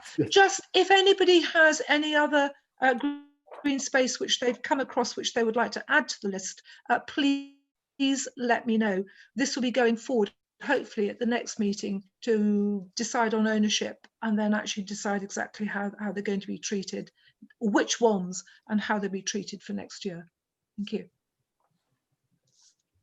Is there any of those plots that are ready to go that we could actually do as a pilot? And no. That is the idea for next year, is to decide on hopefully a plot per ward, which would be the pilot. And as we have a new member of staff who's got expertise in this area, we're hoping that that expertise will guide us as to how to actually manage pilot plots next year.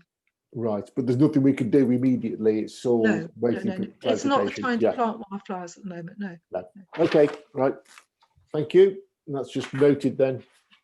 And on to item 17, which is written reports by representatives to outside bodies. Councillor Jenny Fradgley. I'm not sure that I've seen this, but have you just a very brief report.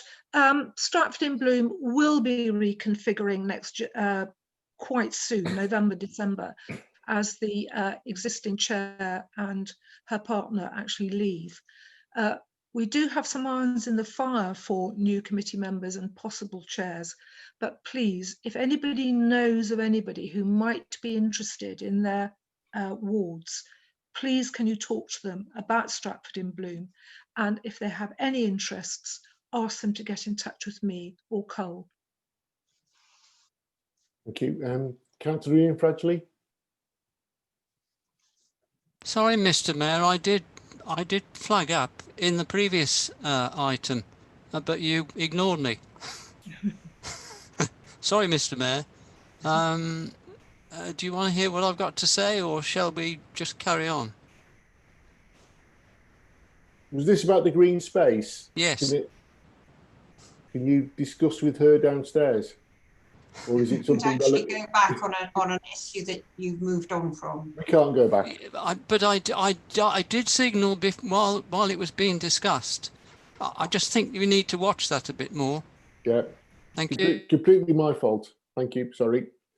Right. Any other written reports or comments from reps to outside bodies? No. In which case, ward reports. Has anybody got any ward reports on issues, important issues for information? Ooh, yes. Right. Councillor Voss. So I'm reporting on behalf of Avenue, but principally Councillor Warren Howells, who'd like to bring you up to speed with her Avenue Halloween window art competition. Some of you will have seen. It's a great initiative, and I'm going to read her report verbatim. With so many enjoyable activities that children are currently not being able to take part in due to the COVID-19 panic, I thought I'd like to do something across Avenue Ward to help bring a bit of amusement back. As Halloween is just around the corner, when all the bug and bats and witches step out, I'm asking the children and adults, if they dare, to take part in a Halloween window poster competition. Richard and I have designed a leaflet which will be delivered across the entire ward. Entries to be in to me by the 15th of October, and winners will be announced on All Hallows Eve itself. With a small team of residents, we will be looking for the most hair-raising and creepiest picture to be displayed in the window. There will be 3 age groups, with the winner in each receiving a goodie bag of spooky treats. I'm hoping Halloween in Avenue will be a scream. And the leaflet is back now. We've got it. It's an A5, and it's going to be delivered across. Perhaps if I send that across Town Clerk, then it can go out with the minutes or similar, or I can put it on as a PDF. It's a fantastic initiative, and I'm delighted with what she's done. Thank you. Thank you. Councillor Voss, do you need council's support? I'm sure we are all in favour of you doing it. I think it's to note it. I mean, it would be wonderful if you would all support. She's got a wonderful, Council House got a wonderful team of people who are going to be delivering across. It's really motoring in Avenue, and it's great to see Avenue Ward in particular having a community life, which for a long time, I think we all know it did not. And Councillor Warren Howes is doing just you'll be aware of the St. Peter's Graveyard Conservation Project, which she's led. She's taken it from zero to being a real community feel with more to do in a very short period of time. And I'd like to say thank you to her as the lead councillor on that ward. Thank you. Councillor Foytek? Yeah, just to let you all know that the Clopton Community Action Group, which run the Ken Kennett Centre, have secured £31,000 in funding for arts projects, but that's open to all residents in Stratford that want to access them. And it's an exciting project that should be lasting over a period of 18 months. And some of that money will also be spent in Bishopton through Bishopton School on working with Bishopton Community Centre as well. Yeah, an exciting project, and just thought it's important to let you all know that this is good. Like I say, it's open to all residents in Stratford. So if anybody wants more information, they can go onto the Facebook page for the Ken Kennett Centre Clopton Community Action Group to see what's coming down the line. Thank you. Thank you. Councillor Rolfe. Thank you, Mr. Mayor. My issue is something that's really important to us in Stratford. On the 16th of October, the B4632 from Clifford Mill down to the Waitrose roundabout will be closed for 5 weeks. Now, the reason it's going to be closed is because the main gas supply, main piping, runs along that road and actually provides gas to the whole of south of Stratford, including Tiddington and Alveston.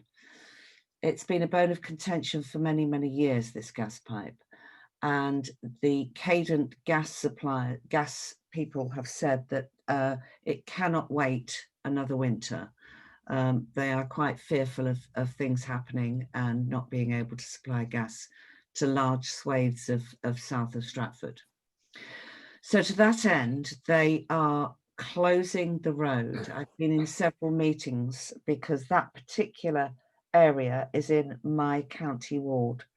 It's going to have a huge, huge, huge effect on traffic in and around Stratford. And to give you an example, the diversion route that they have put in place adds another 25 minutes on a one-way trip. It's going to have a huge effect on businesses. like the Clifford Chambers Garden Centre, which is not in my ward, that's in Councillor Brain's ward. It's going to have a huge effect on the Freshfields Nursery, which employ over 40 staff and have 130 families attending. Now, there's been several meetings because quite clearly there have been many businesses and residents that are frankly quite nervous about this happening. Rather sadly, it was meant to happen during COVID, in the very early days of COVID during April, but unfortunately Cadent didn't do proper consultation, and the county council did not want them to go ahead with doing it then. It can't wait until next year. It has to be done before the full winter sets in. But if I was to give you an example that this could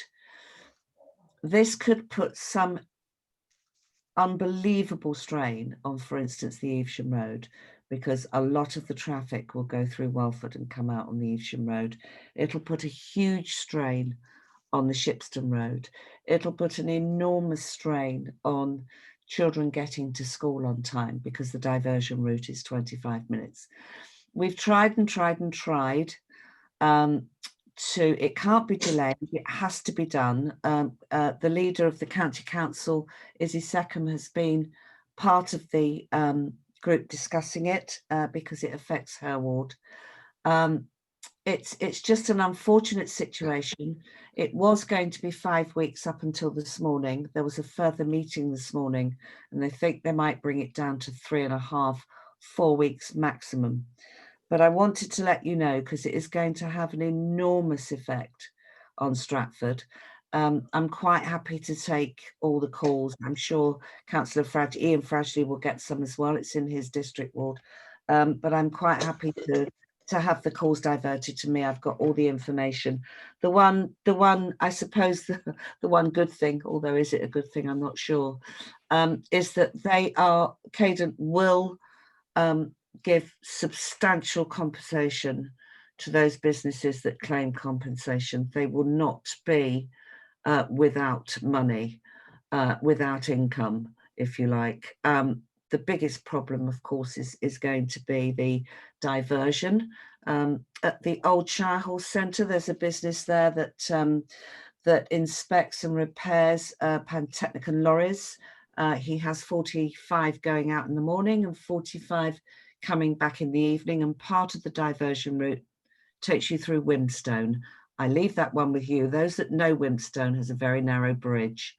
So those lorries will actually probably not go through Wimstone. They'll probably go round the Wrekin and take an even bigger diversion route. But they will get compensation. I think the biggest problem is going to be the nursery school and any children coming from that side, although they will go via Welford and Shipston, I'm sure, but coming to school, it's going to have a huge effect. So I wanted to warn you well in advance. There's nothing we could do to stop it.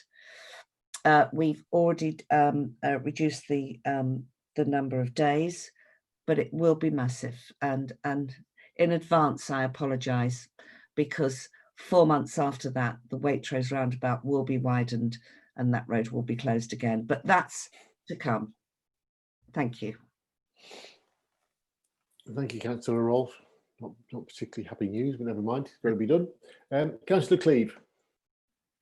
Thank you. I don't really want to follow that one up, but thank you.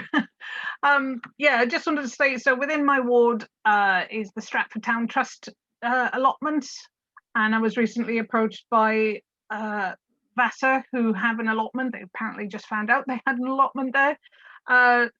And they want to start it up as a community allotment. So I went down last weekend to see it. And obviously I've put out the word that they're starting up the community allotment, and basically we want to get residents all over the town involved. It seems like a really good project. They want to do a little area for bees. So Councillor Jenny Frenchly, you'll appreciate that. And just make it that there's vegetables, that they grow vegetables, and basically everyone who helps out will get some, and if there's a surplus, that they'll donate it to local schools and people who need fresh fruit and vegetables. So I just think it's a great initiative, and I'm just pleased to be a small part of it.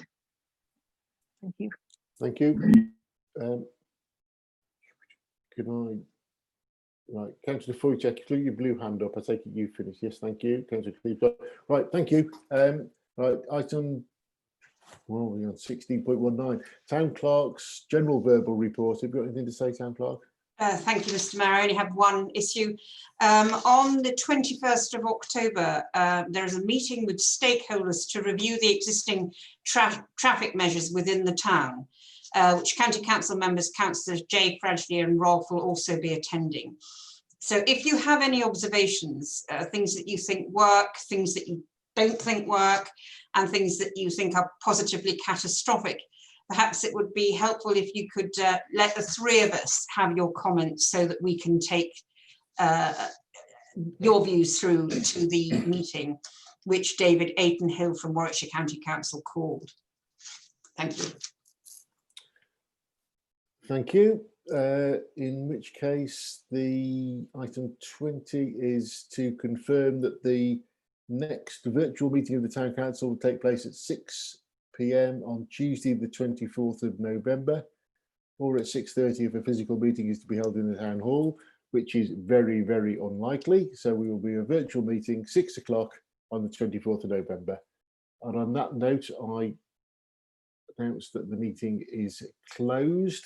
Who can stop the recording? Is that...